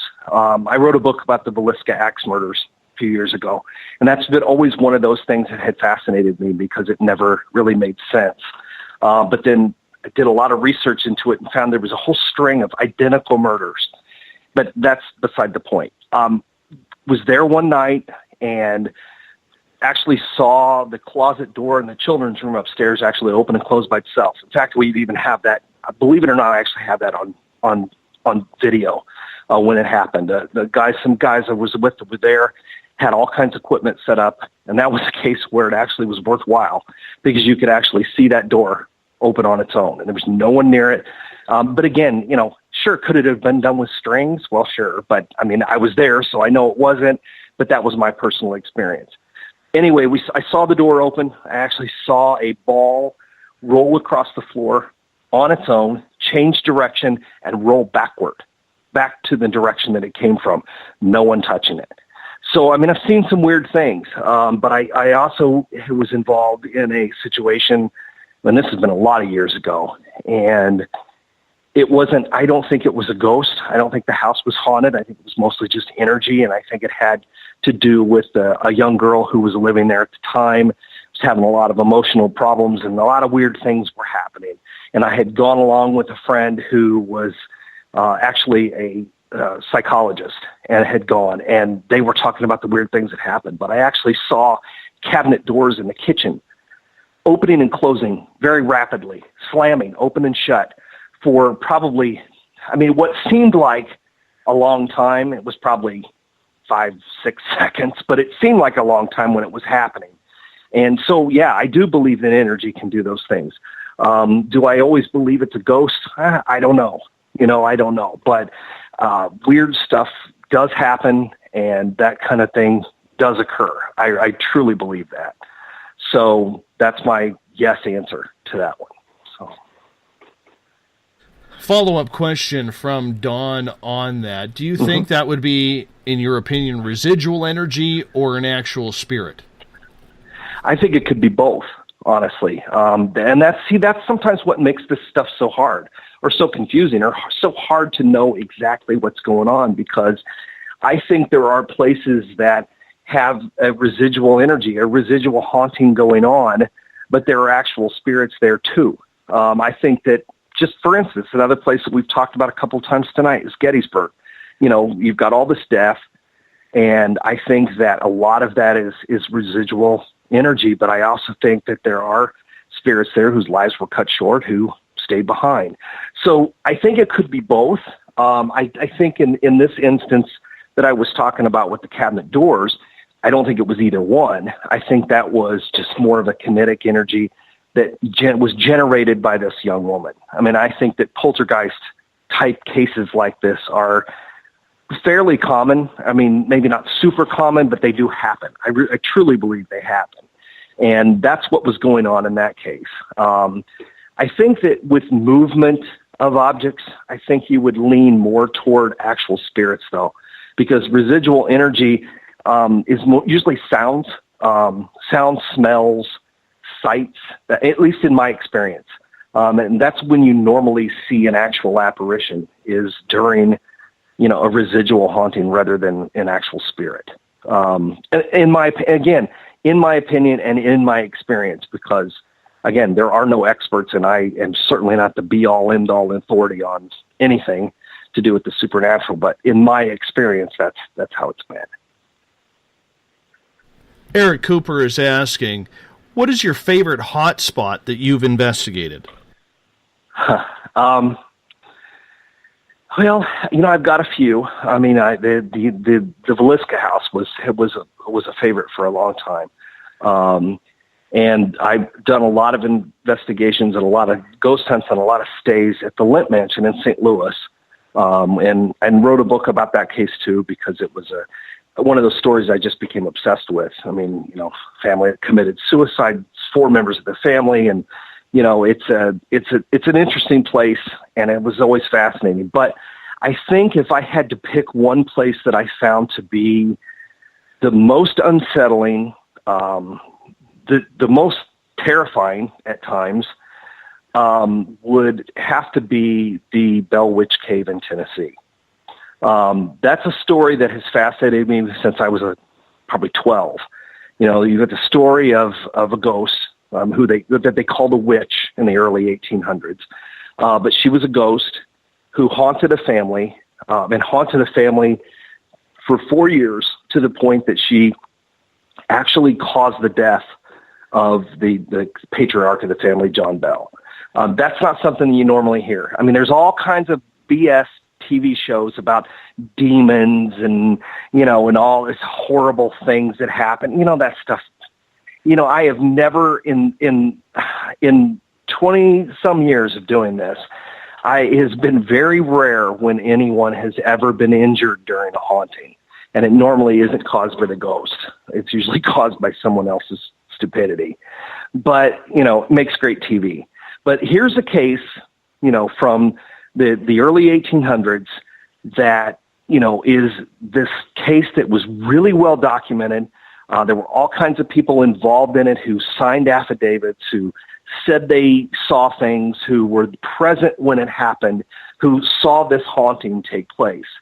So this story has been with us for 200 years now, and it's been around all this time, and there's a legitimacy to it. I mean, the house is long gone. There are still descendants of the Bells around in this area in Tennessee, but there is, on the property where the haunting took place, is a cave. Now, this cave played a very, very peripheral role in the case. I mean, in the haunting itself, it's mentioned a couple of times in some of the family's writings. But for whatever reason, this cave, which is in the center of the property, has become sort of this center of weirdness in the area. Now, personally, I believe that the reason that this cave is such a hot spot is because it is directly located underneath an Indian burial ground, which is on top of a bluff. The cave is absolutely directly below it. And I've always believed that that burial ground has something to do with the haunting that took place there. And it's, I could spend an hour on nothing but this story. I really easily could. But right before the haunting began, one of the boys in the family and a friend actually dug up and desecrated this burial mound, got into it, dug up a bunch of the bones, brought them home, not just kid stuff, not anything malicious, just being kids and dumb kids, and their father was angry and made them take things back. But, I think the damage was already done. And then when the haunting began and then went on for the next 4 years, I think it got its start by what happened with that burial mound. Well, anyway, directly underneath it is this cave. And this cave has had a reputation since the 50s. It's been opened as a tourist cave. It's not a very big one. And it's really, there isn't a whole lot to see. Not a lot of great formations or anything in it. There's some, but it's not, it's nothing fancy. But people come because they know the story. And it got a reputation way back then, 60 years ago, for being haunted. And a lot of weird things were reported. The owner would often talk about how haunted it was. He kept it, and his family had it for years. Another family bought it in the early 90s. They still got it. And it has become one of those places that is just, a lot of weird things happen. Let's put it that way. And I had, back in 97, I believe, had the chance to spend the night in the cave. And honestly, for the first time in all my life, I didn't stay the whole night. I just couldn't. It was too much for me. And I'm not, like I said, I'm not psychic. I don't pick up that kind of stuff normally, but it was so uncomfortable and so overwhelming that I didn't stay. And I've been back several dozen times, and I've been in the cave, and I've talked to people, and I've collected people's experiences. And one of the weird things about this particular place is, and the owners will tell you, everybody will tell you, anybody who's ever done it especially will tell you, is that you never take anything out of this cave. Now, no, you don't pick up a rock, you don't take it home, nothing like that. Every time someone does, something bad happens. And, I've come to believe that has something to do with the energy of this place, that just taking a piece of it with you is a bad idea. But I didn't believe that. I thought, that's silly. That's superstitious, silly nonsense.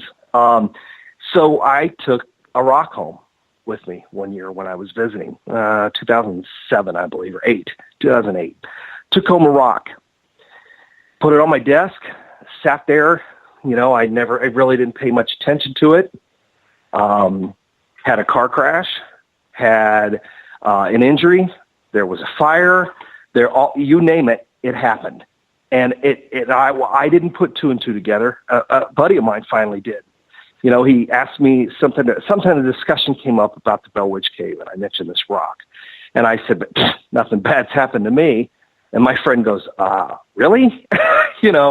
And he was right. A lot of stuff happened. A lot of stuff had happened. And I got rid of it. I went back to the cave, and it seemed to kind of leave me alone. And like 2 years ago, a friend of mine, we had our national conference in Illinois, and when we left, she went to visit some friends down in Nashville. And on the way there, she went to the cave. She'd never been there before. She grew up out west and, lived out in Utah and never really didn't know much about it except from the stories I told her. And I said, listen, when you go, whatever you do, don't take anything with you. Don't take a rock home. Nothing. So what does she do? Goes and takes a rock out of the cave and takes it with her to Nashville. That same night, she's out with some friends. They're having dinner on an outdoor patio outside of a restaurant, and some kind of bug bites her, and her entire face swelled up, turned purple and swelled up. Looked like Frankenstein. And she immediately put the rock in a priority mail bag and sent it back to the cave. And that was the end of the story. But so you can believe that kind of stuff or don't believe in it. But what I can tell you is that, all of this stuff I do is based on my own experiences, my own personal beliefs for the most part. And I will tell you, I will never, ever take anything out of that cave ever again. And I'm sure she won't either. And neither will the people that I usually tell these stories to. But that has always been one of my favorite spots. And I know, why would you go back? After all these terrible things, why would you keep going back? But I do keep going back. And again, it's for the experience. I mean, not because I want to take a rock home and have something bad happen to me, but I want to go there and see it for myself and be there and feel the place and experience the place. And, maybe I'm a glutton for punishment, but there's just something that's fascinating about it. Let's continue on with our audience questions, if you don't mind. Sure. No, that's fine. Saber has a question. Have you ever, Troy, had an experience with hauntings involving animals or have heard of any accounts? Mm-hmm. I've heard of them a lot. And I think that's one of those things, too, that, again, you get into your personal beliefs. And I think that it's something that's totally plausible. Because, people say, animals can't, they don't have souls, they're not like people, when they die, that's it. Well, I don't know. I mean, do you have a family pet now? Have you ever had one? That, what's a soul? Well, man, it's a personality. It's just a personality. Whatever personality you have that's stuck in you, and once it's gone, it's going to go somewhere. All energy goes somewhere. And I think that with animals, they all have personalities, whether good or bad, they all do. And if they have passed on and decide that they're not going to leave. I had an aunt who had a little dog, and she had this dog for like 19 years, and it died. And from the rest of the time she lived in the house where she lived, she had these tile floors, and she would hear that dog run around, and we'd hear his nails click on the tile. You could hear like the collar jingle, and she knew he was there. And she'd tell me this story, and I'm like, come on. I thought, boy, she's losing it, And she'd tell me this story, and I thought, well, okay. Until I was there one night and heard, plain as day, heard this dog walk into the room. And I turned to look to see there's nothing there. But, man, I heard it, plain as day, walk into this room. So, that's the only experience I've had with them, but I hear lots of stories. There's a place right here in the town where I live. It used to be a funeral home, and they kept a cat there. And apparently, at least this is some of the stories we've heard, but since that time, the place has been empty. But if you sit down in a chair, a lot of people have reported feeling a cat jump up onto their lap, and will feel it. That's something you can't really mistake. And we were there last year, and they were doing some painting on the floor. It's not a funeral home anymore. It was used by a theater group, and they were painting on the stage, and they had left for a little while, came back, and there had been some paint sitting in a paint tray that you use a roller in, and it had been kind of knocked over. Some of the paint had been spilled out when there was no one else in the building. And I'm not making this up, I swear, there were footprints of a cat on the stage that walked out to the middle of the stage and were gone. And they just stopped, dead stop. Yeah, that just doesn't happen. That doesn't just happen. Yeah. No. And sure, someone could have painstakingly painted cat paws, but it wasn't done that way. You could tell it was sloppy. It was just something that had walked out there. So yeah, I do think that there are animals that, do stay behind and are ghosts. That's, again, personal opinion, but that's my thought on it. Another question from Trip. He's active tonight. He is asking. Sorry. He is asking, Troy, have you ever had anything follow you home?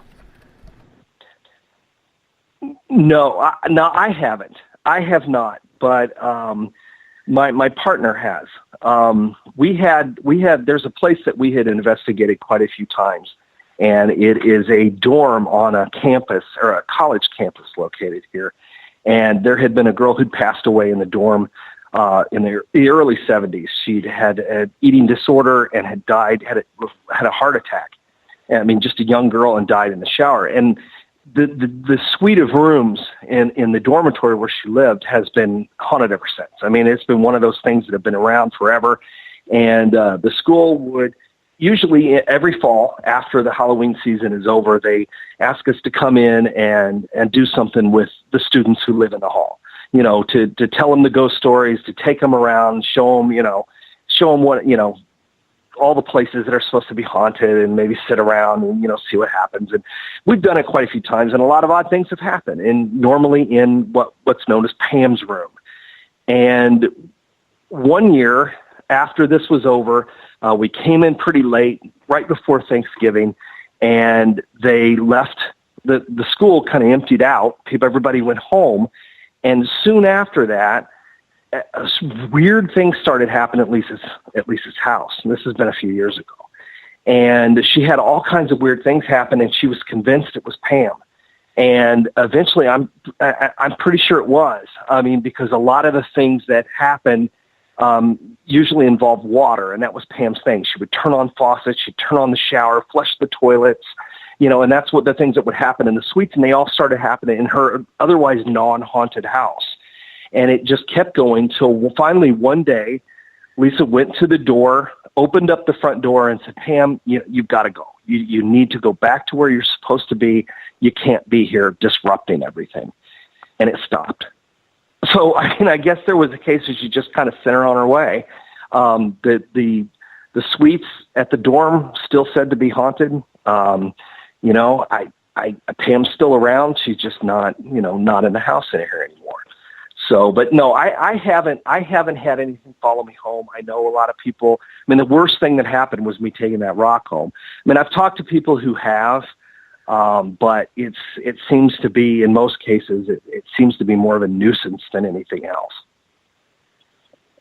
We only got a few minutes left with you. We're down to about 5 minutes. This 2 hours, Troy, has flown by. Wow, that went quick. Yeah, it normally does on this show. I'm not going to think so in about 4 hours when I have to get up. But oh, I hear you, my friend. I hear you. But you know, this is why you're going to move to the West Coast. You don't have those time. Yeah, better time. Yeah, better time issue there. Yeah. I want to say thank you for answering all the questions from our guests. Oh yeah, no, it's fun. Yeah. Let's have just a couple minute chat here. What people can find on prairieghost.com.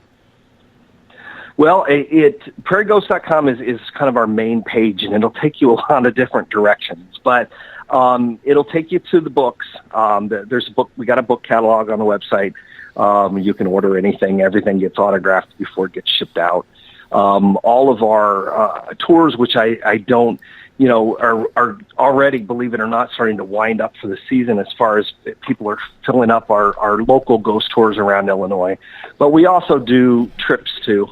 We just set up a trip we've got one coming up to Gettysburg in April. We've got one to the Crescent Hotel in Eureka Springs, Arkansas, coming up in February. And we do that kind of stuff. And then again, it's kind of like what we've been talking about. It's an experience weekend. You know, you get to go to these cool places that, you know, maybe you don't go on your own, but go with a group of people who have an interest in it. It's a lot of fun.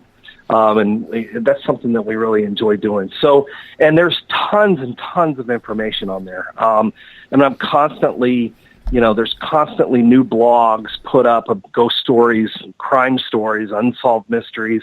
And my link to my author Facebook page, it's Troy Taylor. And I post something every day. And I post multiple times a day usually. And it's usually ghost stories or history stories, or, you know, usually I'll post a this day in history, something weird happened. There's almost always something weird that's happened that's worthy of a story. So there's tons of information on there for just people who have an interest. So just feel free to stop in, drop in, say hi, post a comment, whatever. So I see pretty much everything. So. One of my favorite sections on this website is, what do you do when your house is haunted? I think that is an absolute brilliant piece that you put on there, because a lot of people don't know what to do. So no, they don't. Yeah, and I think that's so important, man. I really do, because I know people myself who have said, I think my house is haunted, or my house is haunted. And even though I've been doing this show for a couple of years, I'm not a ghost hunter. I don't even know what to do, yet they come up and tell me, Dave, what do I do? What do I do? I don't know. Talk to it. Say hello. Open up a beer. So I think that's really important. And, you have to scroll down near the bottom right to find this. But if you have a ghost in your house, this is something definitely you are going to want to read and check out. And I really appreciate it, man, for putting that on there, because that is something that, to me, is true paranormal investigation right there, that you're taking the time to help the public with that. Well, it's really just trying to send people in a direction. A lot of what we talked about tonight is in that article, which is kind of funny.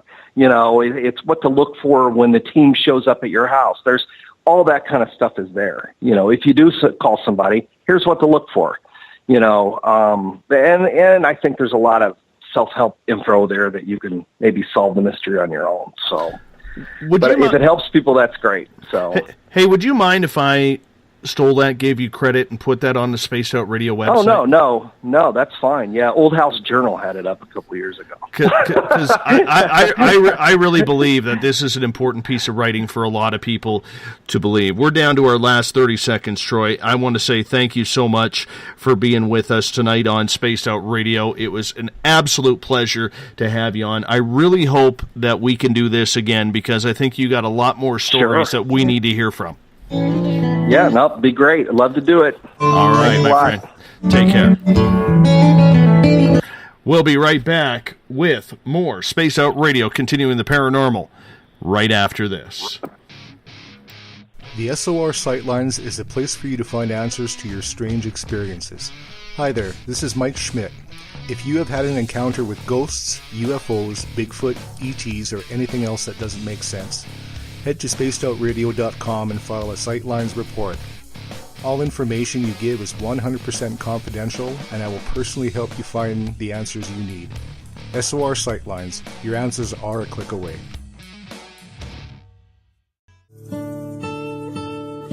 Greetings and salutations, space travelers, from the Chronicles of the Unknown team. What is Chronicles of the Unknown? I keep hearing about this thing. It's a new paranormal reality TV show based right here in beautiful British Columbia, Canada. Follow our team as we uncover claims of activity on the Caribou Gold Rush Trail. You can also follow us here every third Monday, where two members of our team will be available to answer your questions. We'll give you some equipment updates and some of our experiences on the road, right here on Spaced Out Radio. Hi there. I'm Butch Witkowski, lead investigator with the U4 Cop. On the final Monday of every month, you can listen to me and host Dave Scott on Spaced Out Radio's Strange Days. We're going to get to the heart of the matter when it comes to what's happening out there.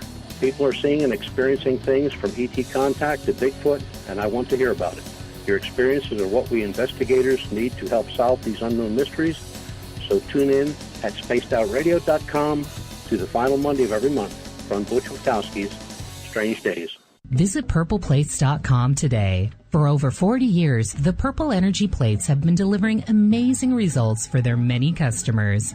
Inspired by the great genius Nikola Tesla, the harmony, healing, and energetic effects of the plates have proven over and over to be beneficial and often miraculous to thousands of customers. With their money-back guarantee and the many benefits, how can you afford not to get one? Check their site for daily specials and choose from their many energy products. You won't be sorry. Visit them today at purpleplates.com for mind, body, and spirit, and expect a miracle. This is your medium, Joanna, from Spaced Out Weekend, 2 mediums and a large. I would love it if you would come and join us with host James Tyson every other Sunday on Spaced Out Weekend. Together, we will take your calls and your questions live. Our goal is to provide you with a positive outlook on deep questions that you may have. Questions regarding love, relationships, money, or whatever else is on your mind. Come and check us out at spacedoutradio.com. Have you checked out the SOR Spacewire at spacedoutradio.com yet? Every day we post the latest stories regarding the weird, strange, and completely unbelievable. From cryptid and UFO sightings to the conspiracy world, we tackle it all. Hi there, I'm Eric Markham, Space Out Radio's news director for the SOR Space Wire. And if you have a story, I want to hear it. Email me at news@spaceoutradio.com. Patrolling the Pacific Northwest, we are always on the lookout for the strange and unassuming stories that real people are experiencing. Hi, I'm Vincent Zunza from Pacific North Weird. Me and Alexandra Sullivan have teamed to bring to you those odd stories that never seem to make it into the mainstream. Stories so weird that will leave you scratching your head wondering, is this real? It's as real as it gets with Pacific North Weird. You can watch our videos right here at spacedoutradio.com. Become more intimate and interactive with Spaced Out Radio. Join our Space Travelers Club with your new membership. For $5 a month, we'll provide you with special access to the website, monthly prize draws from books to psychic readings, along with monthly newsletter, private interviews, and more. Sign up today to be part of Spaced Out Radio's experience. Every month on Spaced Out Radio, we look into the deep and dark reports of cryptids roaming around the world with me, Rob Morphy from Cryptopia.us. I would love it if you would join me and host Dave Scott as we delve into the most arcane stories and reports regarding creatures of the unknown. My job is to hunt down the details and bring the evidence forward to you. These aren't your regular Bigfoot stories I'm talking about either. You can find out more about crypto history at spacedoutradio.com. Looking for a place to advertise at a very reasonable cost? Look no further than Spaced Out Radio.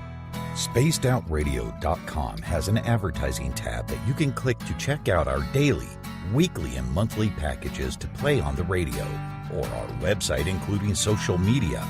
From commercial spots to banners, we have it all. Check out our competitive pricing today.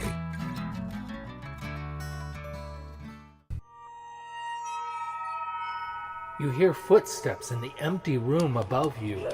A rocking chair begins rocking by itself. Don't be afraid of the things that go bump in the night. Reach for Spirit Storybox, the iPhone app the Huffington Post UK called the only ghost hunting app you will ever need. Spirit Storybox. The spirits are telling their stories. Are you listening? Strange creatures lurking in the night, the sounds of wood knocking in the forest, odd happenings right out of a fictional world. These are the reports I love. Hi there, this is author Ronald Murphy, and I would love it if you join me and Spaced Out Radio host Dave Scott the second Wednesday of every month on our journey into the unknown land of cryptozoology at spacedoutradio.com. From Mothman to Frogman and everything in between. Hey, they don't call me the crypto guru for nothing. Did you know that Spaced Out Radio runs 7 days a week? Hi, it's James Tyson from Spaced Out Weekend. Every Saturday and Sunday night, starting at 9 p.m. Pacific, midnight Eastern, you can join me and my guests for some great chatter about what's going on out in the universe, or even in that dark part of the basement you really don't want to go back into. Well, let's find the answers to your experiences together. So come on up to Uncle Jimbo's cabin on the weekend. For more information, look us up at spacedoutradio.com.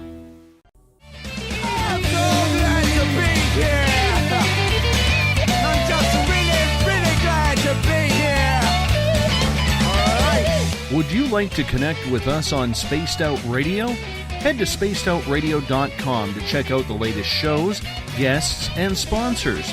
And don't forget to sign up for the Space Travelers Club. You'll find all you need at spacedoutradio.com.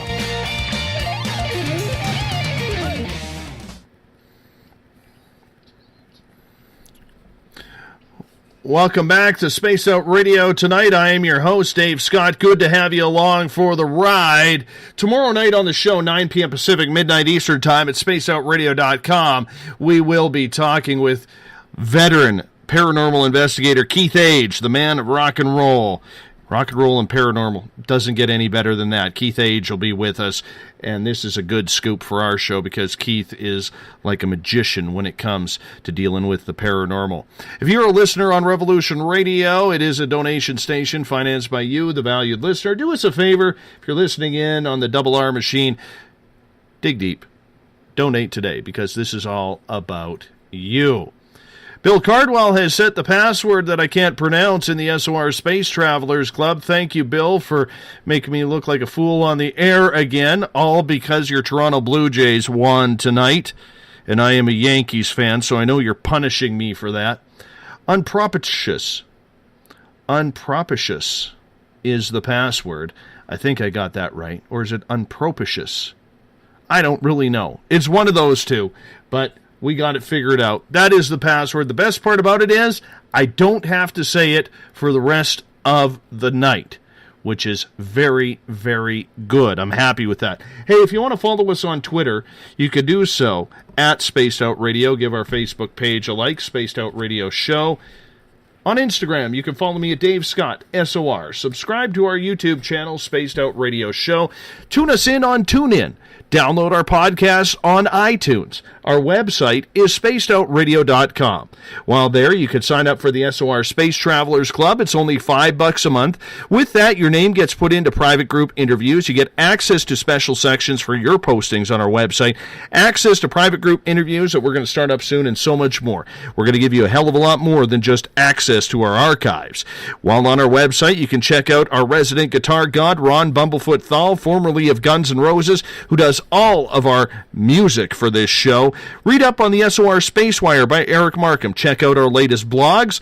And if you have had a sighting that you just can't figure out and you want someone to talk to about it, fill out an SOR Sightlines report. It's right on the main page of the website. Click on it. Your information is 100% guaranteed to be confidential. We're going to write up a report. We're going to put that on the website for people to discuss and get their opinions. So help us, help you, and we'll help you out with your situation as well. Doesn't matter if it's paranormal, ufological, maybe you saw Bigfoot, maybe you had an ET at the window, and we will investigate it. Doesn't matter where you are. Check it out today. I bring in Robert Rose and Eric Cooper for the final hour tonight as we continue the paranormal chatter. Gentlemen, welcome to the show tonight. Thank you for having us, man. Always a pleasure. Guys, I got to start off on a little bit of a somber note here, okay?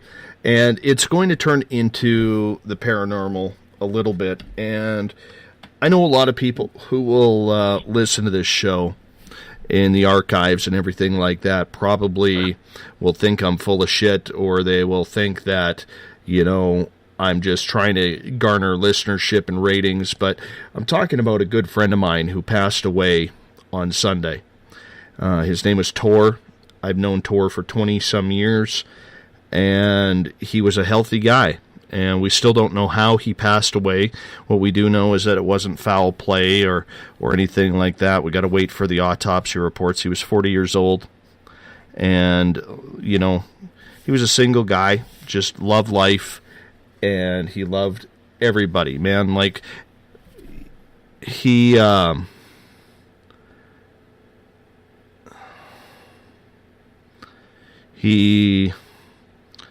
loved my kids, and he was a big man. He was about 6'1", about 270 pounds. He was a monster of a man, and when he gave you a big bear hug, it was with meaning every time. And he always told me, he goes, Dave, you never have to worry about your kids. He goes, if somebody's bugging them, bullying them, or just harassing them, let me know. I'll go take care of it, because your kids are my kids. And it was just always a good time. And I found out, I went up into the mountains on Sunday morning to go get some firewood. And it's funny because the entire way up the mountain and the entire way down the mountain, my wife finally told me to stop playing this song. And it's a really good song from the band 6 a.m., which is Nikki Sixx's band, formerly of Motley Crue. And it's from his album, The Heroin Diaries. And the song is called Dead Man's Ballet. And for some reason, I kept playing that song over and over and over again on Sunday. Got home, unloaded my wood after cutting down a couple of trees. It's about 4 o'clock, 4:15 on Sunday, and my phone rang. And it was my cousin who told me that we lost Tor. And it was hard. It was a shocker because he was so full of life. Now, I have to tell you this, because I don't consider myself an intuitive person. I do have strange things that happen every now and again. I've said a lot of them on this show, but every now and again my intuitiveness kicks up. And at about 8 o'clock on Sunday, it kicked into overdrive, and I had an anxiety attack. And I told my wife that I was having an anxiety attack because Tor, for as great of a guy as he was, he didn't grow up in a religious family, and he was actually quite atheist. Didn't believe in anything. Didn't believe that it was a one-and-done thing. And I had this anxiety attack.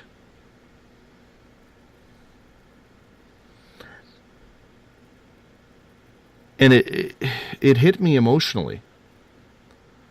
It really did, you know. And I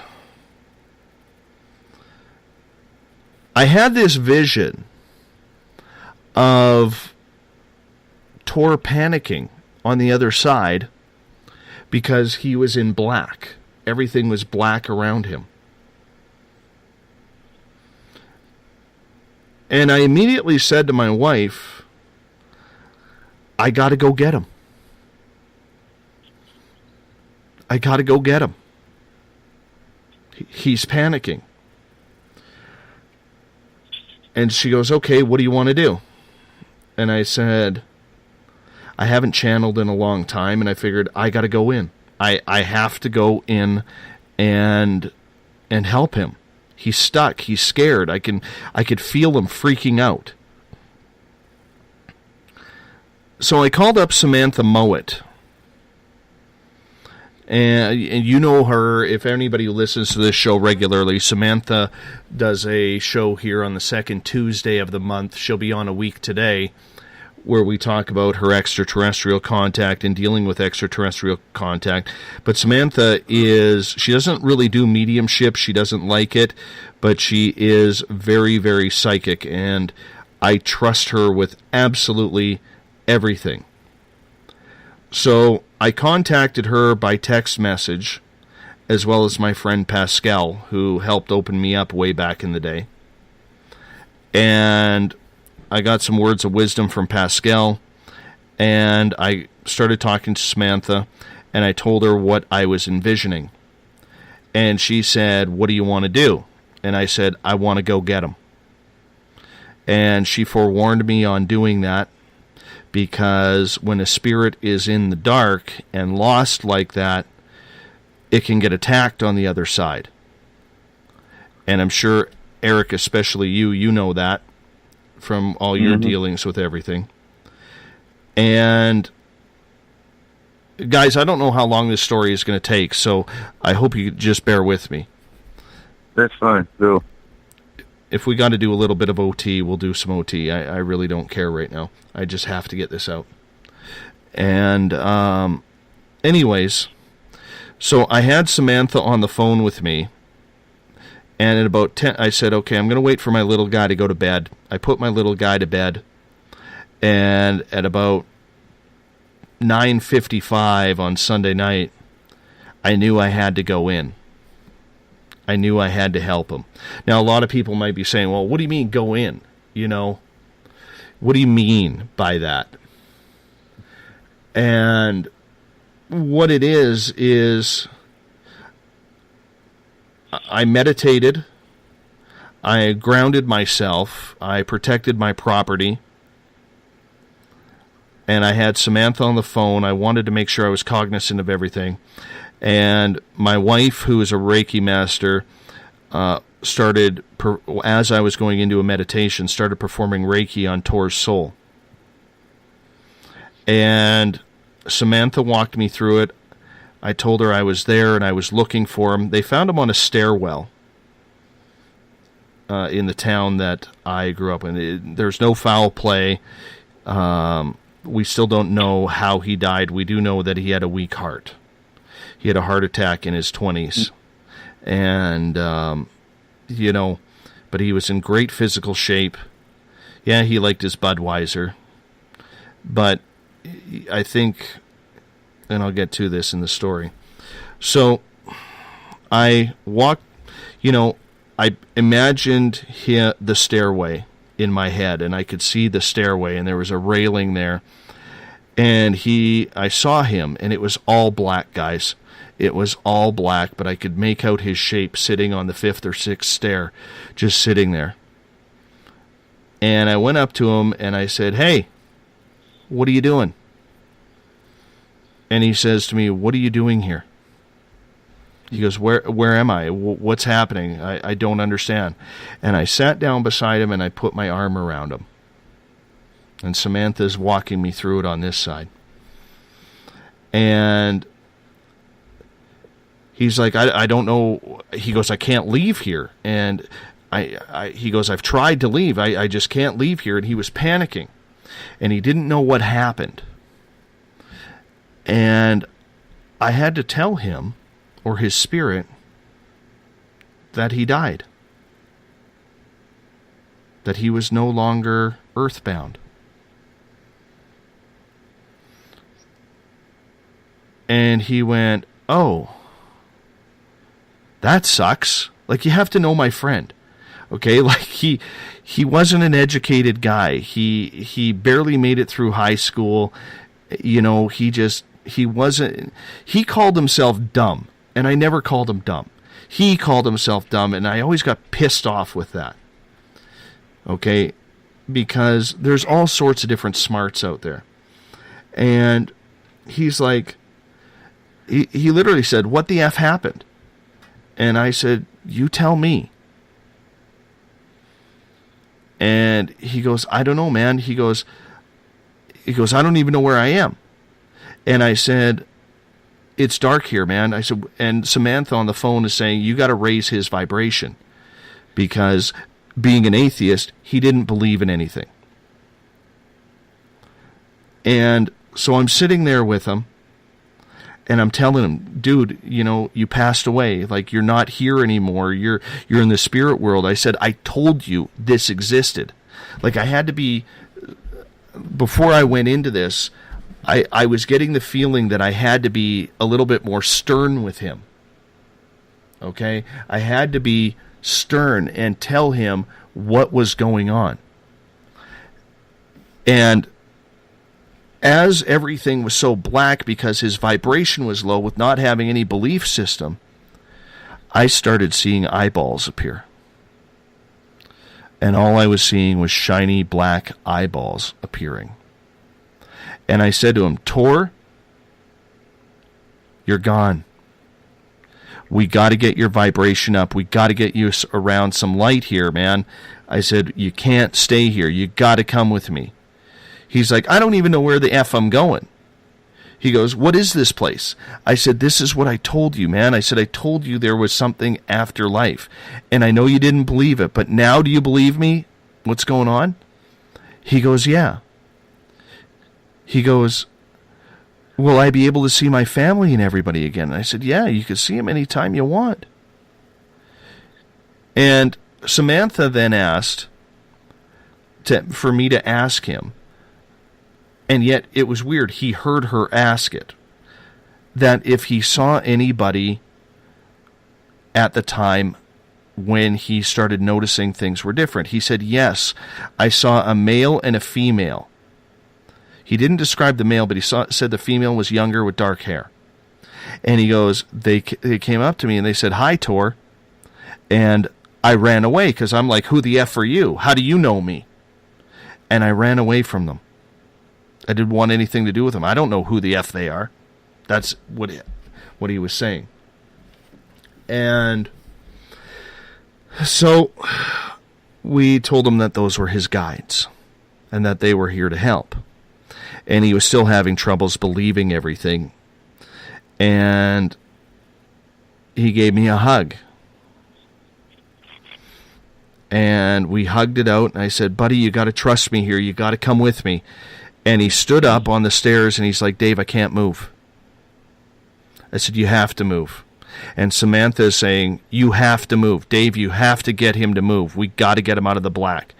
And it was just then, as he started wanting to come with me, as he stood up, all of a sudden it started brightening up a little bit. Not much, but that light was starting to fade in a little bit. I said to him, I said, Tor, let's go fishing. Let's go to the river.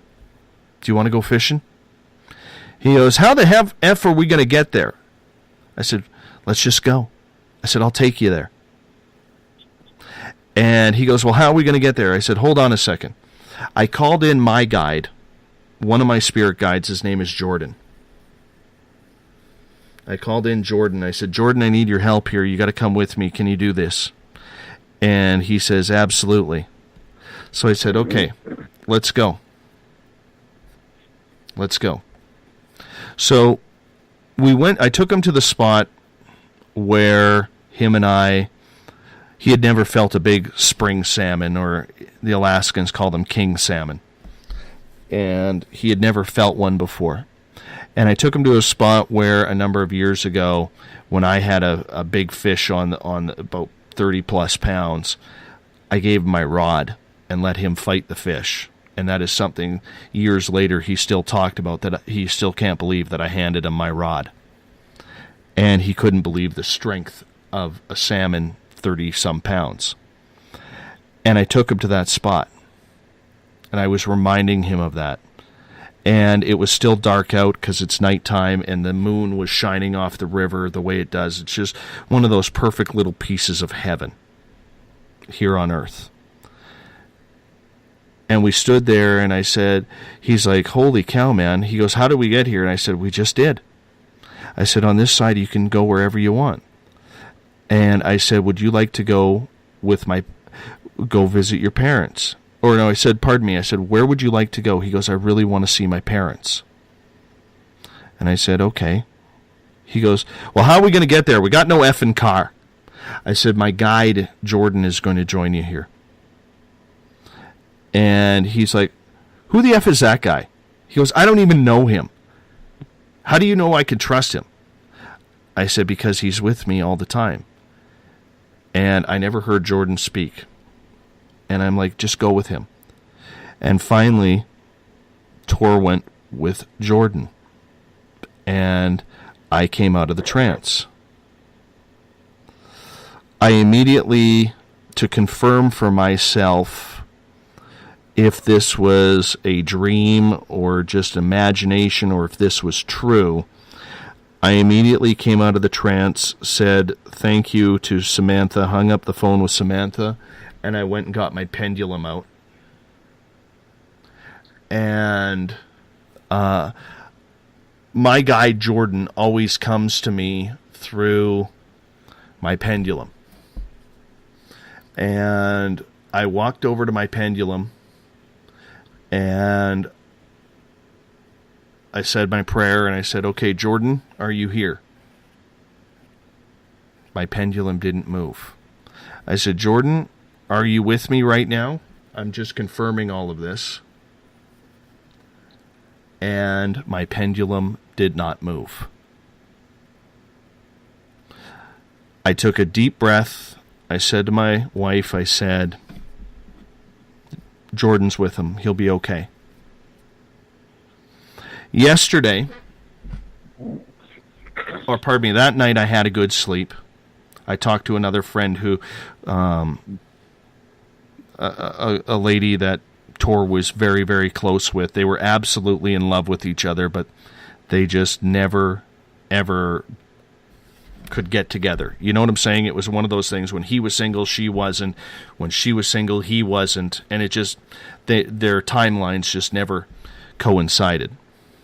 And I was talking to her after, and Tor had given me a bunch of messages to pass on to others to keep quiet, and one of the messages was for her. And one of the things that he had said was, I'll give you this one, was that he will be holding her between 2 and 3:30 in the morning. She confirmed with me yesterday morning that all night she felt warm and she felt his arms over top of her. So at about 6:30 last night, I'm standing out on my patio just kind of relaxing because I had a little bit of a migraine yesterday, and I'm going to say that my migraine was caused by doing this channeling session. I've had that happen before, because when you channel, if you've never channeled before, it's one of those things that will, the next day you feel almost sometimes like you're hungover or your body feels heavy. Well, I ended up getting a migraine. So I left my daytime job at about 2 o'clock, came home, had a nap until about 6, and I went outside to catch a breath of fresh air, and Tor came to me. He says, "Holy F, dude." He goes, "That Jordan guy is pretty cool." And the beautiful part about it was he was surrounded by daylight. There was no darkness. And him and I had about a 2-3 minute conversation. I said, "I told you." He goes, "This is pretty cool." He goes, "I can go wherever I want." He goes, "I mean, it sucks that I'm dead, but I can go wherever I want." He goes, "Thank you, man." He goes, "I love you." He goes, "I love you." And I said, "I love you too, man." And I started to choke up, and I said I had to get going. I came inside, and I was just in tears, because the day before I had seen him strictly in darkness, panicking. And yesterday afternoon, he was back to normal on the other side, and there was daylight all around him. And Sunday, we will get together, and we will have a couple of Budweisers in his name. So that's my paranormal experience over the last couple of days, man. It's pretty heavy. Eric, how you doing? I'm good. I'm good. And you did good. Yeah. Yeah. It was, I know when this gets online or whatever, I'll probably take some heat over it. I really don't care. You shouldn't. Because if anyone with half a brain knows anything about paranormal spirits or anything of that nature that listens to your show, they will know what you said was real. I mean, seriously. Mm-hmm. So Robert, who gives a damn? Robert, how you doing? I'm doing good. And, while I'm listening to this very touching story that you have, I can't help but think that while your friend Tor was in the dark and you and Samantha are there and your wife is there and you're trying to save him, and you talked about the struggle with the rod and the 30-pound salmon, did you ever think that perhaps maybe when you were there trying to guide him spiritually, that you may have been, in a way, a spiritual guide for him, and you were handing him your rod to feel the struggle to get out of that situation then and there? You know what? That's what I was trying to do, and believe it or not, Samantha coached me. She's like, get him to a happy place. Get him to a happy memory. Well, that's how your vibrations raise. Exactly what she said. Exactly what she said. It's positivity. Negativity lowers your... and it doesn't have to be negative, but just the fact that you've passed on and you don't know it is negative. And that in itself will drain all your vibrations. Well, there's a couple... sorry. No, are you okay? Once you accept and understand that you've passed on is when your vibrations will start to go up. But that's not all he needed, obviously. And I know Samantha told you. But, that's why you had to get him to the happy place. Help him understand that he's passed on. then get him to the happy place where his vibrations came up and the light came in. It was pretty intense, man. And, I mean, just, I could hear his voice clear as day. You know, and I forgot to mention this, what set me off yesterday, guys, what set the tears off, I said to him, while we were talking on my patio, and I saw the daylight all around him, I said, Tor, I need to know if this is real. Can you give me a sign?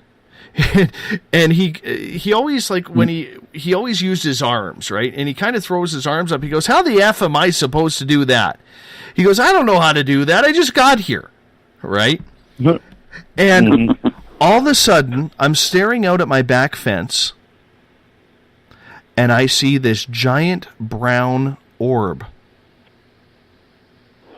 Okay? It was only there for about 2 seconds. And I said, Tor, did you just make that giant brown orb down at the fence? And he says to me, holy shit, you saw that? Wow. Right. And I said, yeah, I did. And he goes, how the hell did I do that? I said, I don't know. You're over there. Right? And right after that, shortly after that, I had to walk in the house and I had to give my wife a big hug, man, because I was wowed.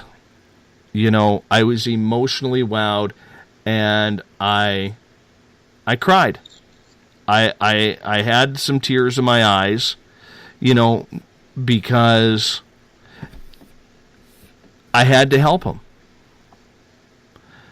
You know, and I hope that if that ever happened for me, that somebody would be there to help me too. Mm-hmm. You know? And it was cool. Dawn is asking a question here in the Space Out Radio chat room. She is asking, what would have happened if you didn't go and help him, Dave? He would have been stuck. He would have been stuck. Absolutely. Yeah. But according to Samantha, and Eric, you can maybe confirm this. According to Samantha, those who are in, and a lot of atheists or agnostic people who get in there, they go, because their vibrations are lower, they, like, that realm, it's not a very friendly realm. It's an evil realm. Whether it's reptilians, whether it's demons, whether it's, you know, shadow people, shadow animals, it's not a pleasant place to be when you're lost as a spirit. And if I didn't help him, I must have saw between 3 and 5 sets of black eyes. And they were all shaped like, I hate to put it this way, they were all shaped like the Gray's eyes.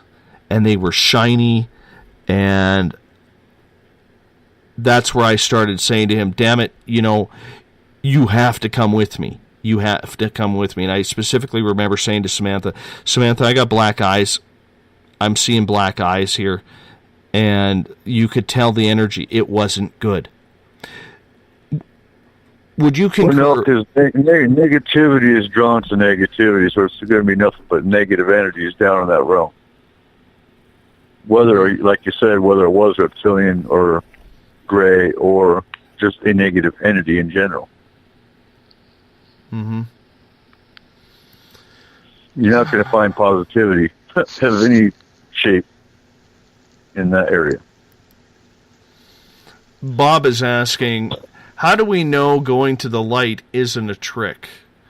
I don't know, Bob, but I can say this. He hasn't gone to the light yet. He hasn't gone to the light. That's up to him. I mean, there's a lot of spirits that choose not to go to the light. And they're perfectly fine not going to the light. I mean, like I've told you before, the story about the spirit in Germany, he chose to go to the bakery. I mean, and not even being funny, that was his words. Some of them prefer to stay here. Some of them like to stay here so they can be with family all the time. Some of them just like this plane. And they don't have to go to the light, and they're perfectly fine. Mm-hmm. We got to bring Robert Rose back in. He just kind of dropped here, so we're going to bring him back in here. Let me get him in here again. Maybe just a bad Skype connection here. I agree with you. And no, but on that note, with our group, if they choose not to go to the light, that's where mediation comes into play. Because if they don't want to go to the light, and our client, for whatever reason, is terrified because this spirit is messing with the kids, messing with the dogs, whatever the case is, that's where you mediate. And that's where you say, look, they don't mind you staying here, but stop messing with the kids. And half the time, they don't even realize they're messing with the kids because they don't realize the kids don't, half the time they don't know they're dead. All right. Robert, we got you back? Yep, I am back. I'm here. Good. I was going to ask you Bob's question, which was, what is your opinion on how do we know going to the light isn't a trick? What do you think about that? Well, we don't know. That's the thing. Perhaps it's a ploy to get us to go somewhere that maybe we shouldn't be. The darkness that he was in, we always associate that with the unknown. And I know, like you said, you saw the black eyes and whatnot. But what if maybe they were there as an invisible hand, as a way to guide him into maybe going the correct direction? Perhaps the stairway that he was sitting on maybe would have been the direction that he needed to go to really cross over. I know my friend who was very close with him, who absolutely loved him, but just not in this lifetime, basically said she drove by the spot where he was found the other day, or yesterday, and she fights her intuitiveness, but she says that she could feel his energy there. And when she drove by the day before, she couldn't feel it. But as of yesterday, she could then feel his energy there. So, because he was pulled out of the lower plane into the plane where he lived, essentially.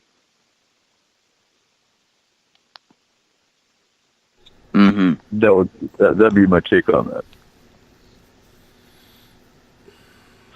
I wonder if he's here. I'm trying to pick him up to see if he could give a sign here.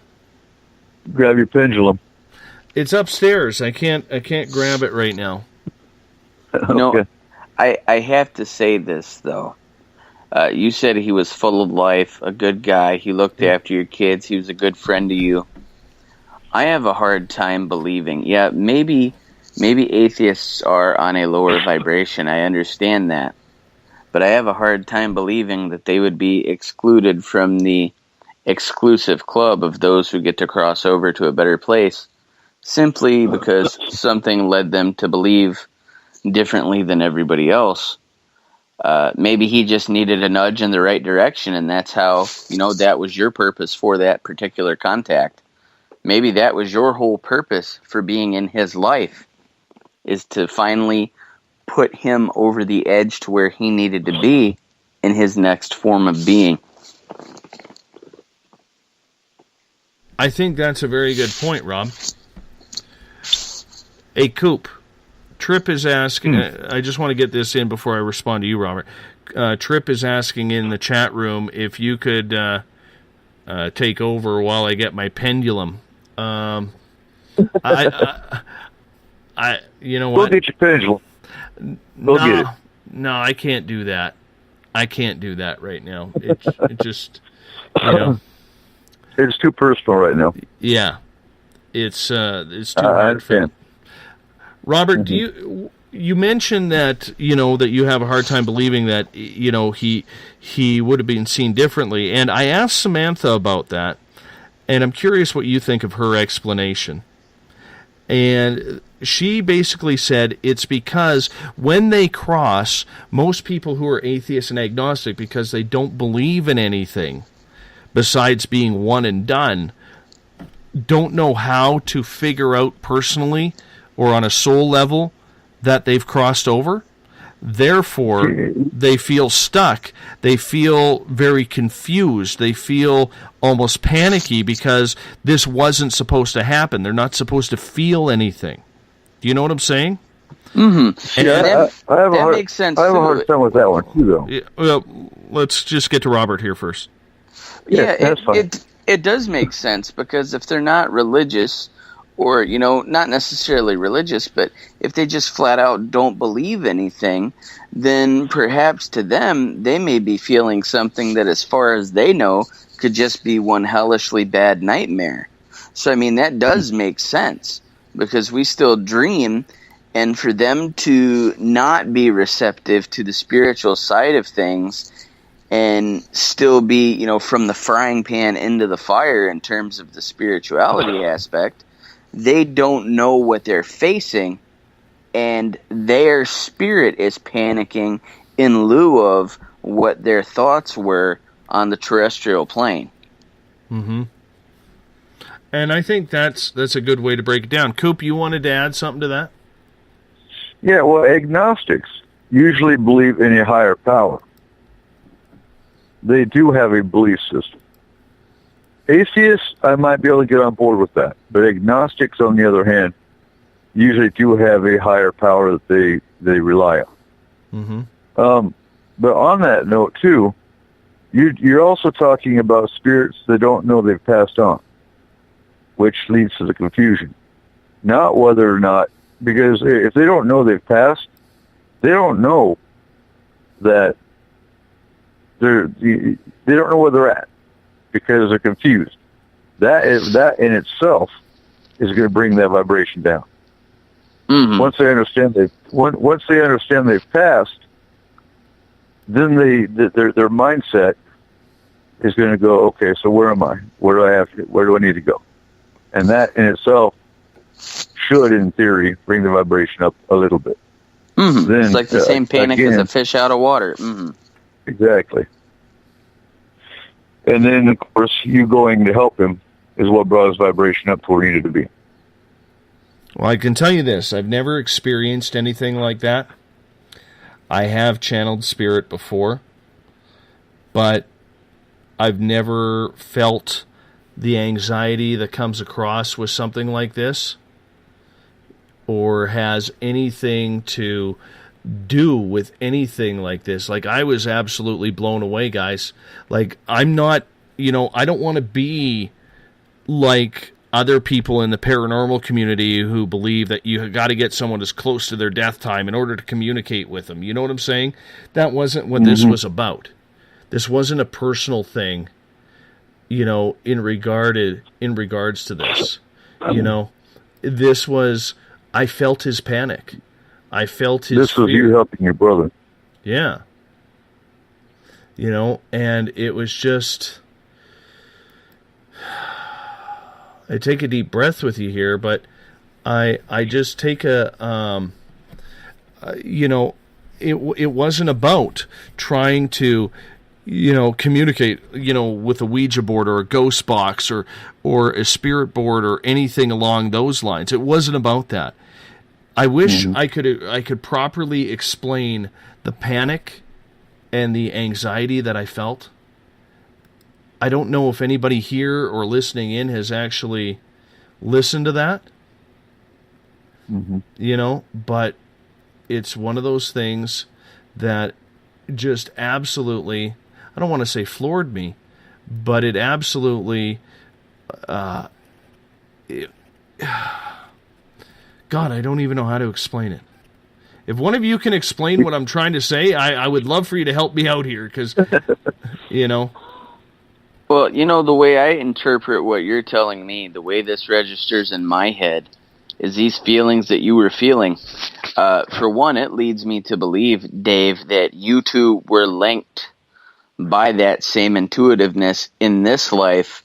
Perhaps you had a keen sense of knowing he was going through something or struggling through something when maybe you hadn't seen him in a couple days. Or maybe the same with you. Maybe you were having a hard time with something and you may not have had contact, and he might call you and be like, hey, buddy, it's Tor. What's going on? What's the problem? And you're like, how did you know? And that connection you built over time. But these things that you're experiencing, that you have experienced with him, I want you to think about this a minute, Dave. You don't need to get your pendulum out. I understand that it helps. I understand that it's a mechanism that is a catalyst to speed these types of contacts up. However, when you were walking and gathering that firewood and things like that, the pendulum was nowhere to be seen when you got that feeling from the other side that he was in distress. So that makes me think, okay, in the world of the paranormal, when we investigate, yeah, we have our ghost boxes, we catch our EVPs and things like that. But there is absolutely nothing that can replace the intuitiveness that we have that tells us whether or not we should be doing these things to begin with. So the question that is begged to be asked here is, when thought is being provoked of him right now, obviously you're feeling the mortal feeling of loss, you're feeling mourning and things like that. But these feelings have a physical manifestation in you. So you have to ask yourself what it is you're feeling now, because there obviously is a motion set in place that is keeping you in tune with him on the other side. And that's kind of like the best way I can describe it is a paranormal bat signal that he's going to send in the sky and let you know that either he's okay or he needs your spiritual guidance. Yes, perhaps we do have spiritual guides who come to us from another time and place or another dimension, but maybe it has never occurred to anybody in the paranormal world or those who experience these things that perhaps those of us on the living end of things could be guides for those who are no longer with us. Wow. That's right in the feels, buddy. I'm not going to lie. My eyes are watering up here. My eyes are watering up. That was right in the feels, Double R. Anytime, man. Thank you, bro. You know, I'm reading a lot of the comments in the chat rooms, and thank you. Bottom of the heart, thank you all for that, because this was an emotional time. You know what though? This is the first time I have been put in that situation where I've had a spirit, albeit my friend, ask me to pass on messages to certain people. And it's funny because he never mentioned, and he was extremely tight with his family. Like, they are such a tight-knit family. He had 5 nieces that he just adored.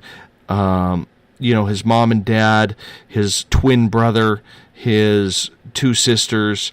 And it's funny because for me, he only wanted me to send messages to 3 other people. There was no messages for anybody else.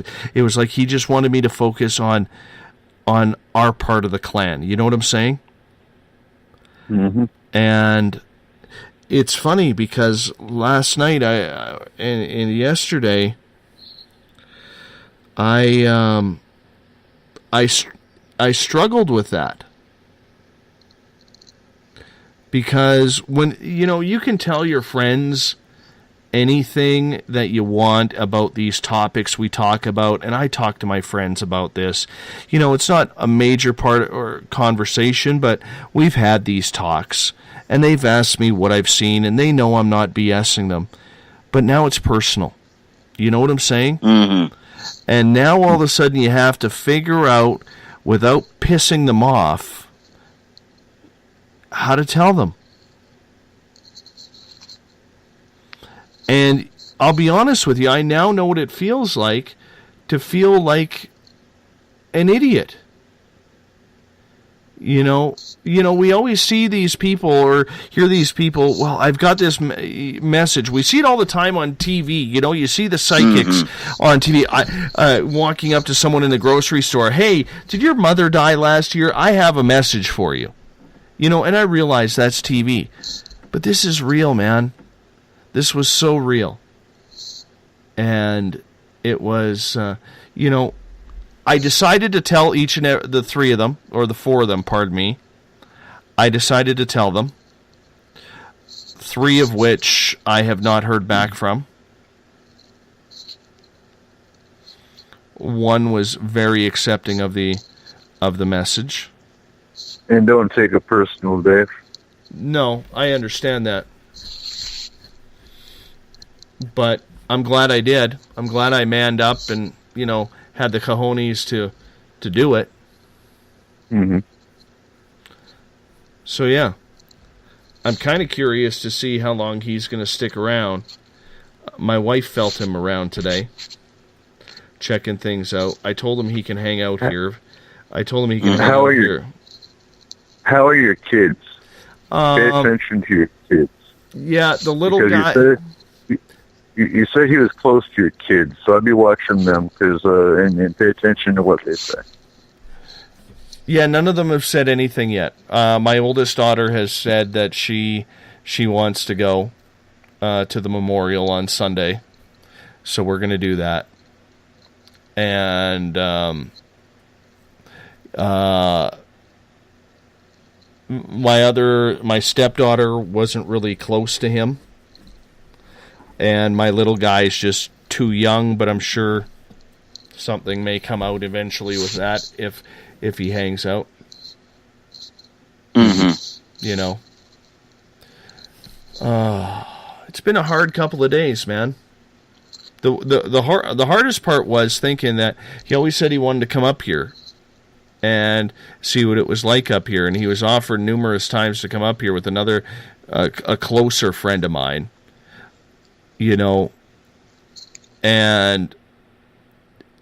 he just never, it wasn't a priority. You know what I'm saying? It's not that we didn't get, it wasn't that we weren't getting along. Like him and I, we were good friends. You have your best friends and then you have your good friends and then, you kind of whittle them down. Him and I were good friends. But he was also best friends with my best friend. And my best friend and I have been best friends for literally 29 years. Right? So, it's, I know he's taken it pretty hard. And, he's not returning any of my messages right now because he's just absolutely devastated right now. Dawn brings up a good point in the chat room. She says, watch the little guy. He will probably play with him. I was just going to say that. Yeah. She beat me to it. Yeah. I will do that. Maybe he'll start singing a song if you ever sung him a song. Or maybe there's a toy that he, would tease him with or something like that. And you're going to see him cling to that for no particular reason at all. And then you're going to say, damn it, right there, that's the sign, that's him. I got to tell you something, though, Dave. What's the pets, too? Okay, we'll do. I got to tell you something, though, Dave.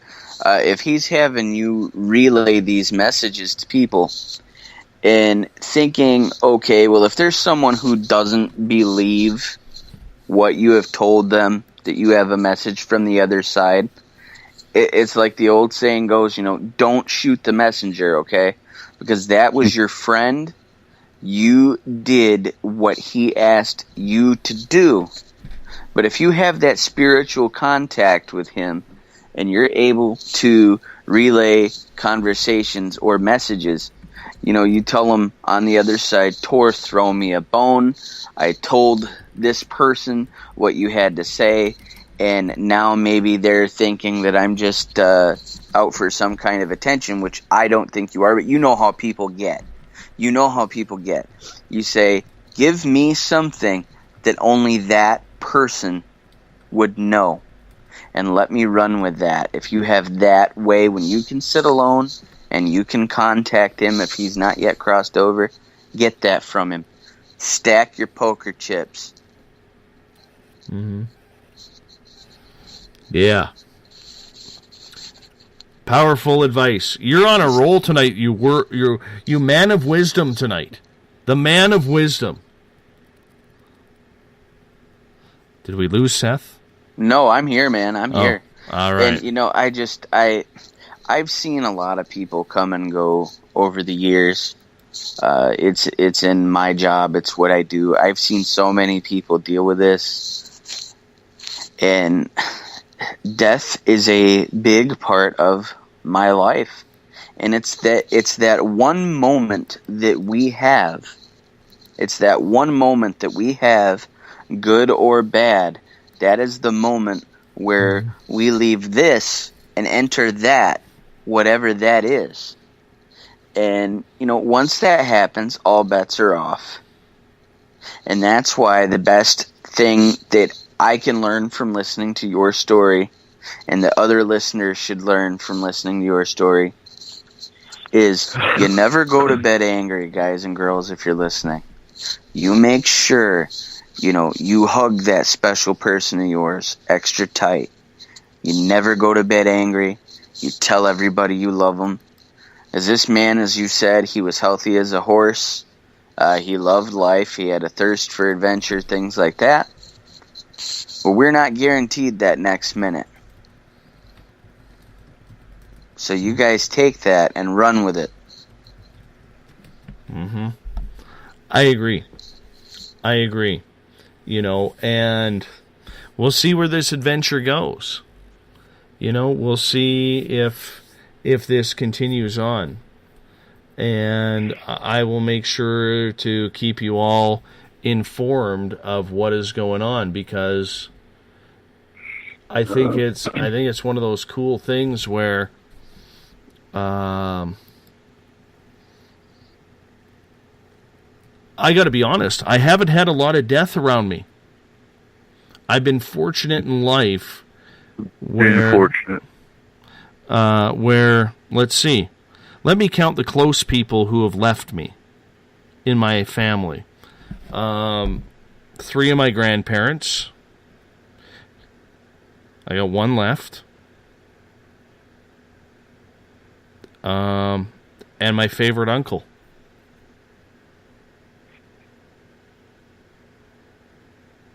Literally. I've been fortunate. None of my best friends have passed besides Tor.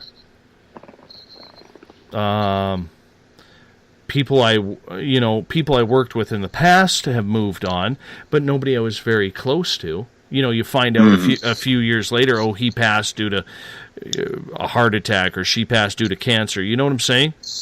But I'm saying in my immediate closeness, you know, my mother still has all her brothers and sisters. My father, well, his one brother died. He was my favorite uncle. I've been fortunate in life that I'm 43 years old, and on Sunday, it'll be the first time we bury a friend, like a close friend. Mm-hmm. Like, not many people, I don't think, can say that. You know? It's weird. Maybe it's not. I don't know. It's that time, boys. Hey, no problem, man. Yeah, and just remember, Space Out Radio is not, you're just not the talk show host. Space Out Radio is a family. You've created a family. Amen. Thank you. And I appreciate reading all of the comments. It was pretty cool. You know, you people out there, whether you're in Revolution Radio, the SOR Space Travelers, the Space Out Radio chat room, you're good people. And for you who barely know me, to send me your love and appreciation and your heartfelt condolences, I appreciate that. And this is why I do this every night. We may need you too tomorrow night if you want to go at it. We can talk. I'll let you talk a little more next time. You talk as long as you need to. Well, you know what, boys? We're going to wrap this thing up. You guys hold on for a second. Tomorrow night on the show, legendary paranormal investigator Keith Age is going to join us. He loves his rock and roll. He loves his ghosts. And we are going to have him on. We're going to talk ghosts tomorrow night. Our Paranormal October continues. I love it. We're going to get into it good. Real good. And we're going to have some fun. Remember, you can follow us on Twitter at Spaced Out Radio. Give our Facebook page a like, Spaced Out Radio Show. Find us on TuneIn if you want to listen there, or you can download us on iTunes. Every show. It'll be downloaded in like literally 10, 15 minutes. It's pretty amazing how fast it goes. 9 p.m. Pacific, midnight Eastern, tomorrow night. Bumblefoot's taking us home, as he does every night on the Space Out Radio side. We love it when he rocks us in and rocks us out. Thank you, Mr. B. Tried to get him here for Halloween on the Ouija board show, but he's going to be on a flight between England and Malaysia. So, we're gone. Hey, guys, we'll take care. We'll talk to you tomorrow night, okay? You have a good one.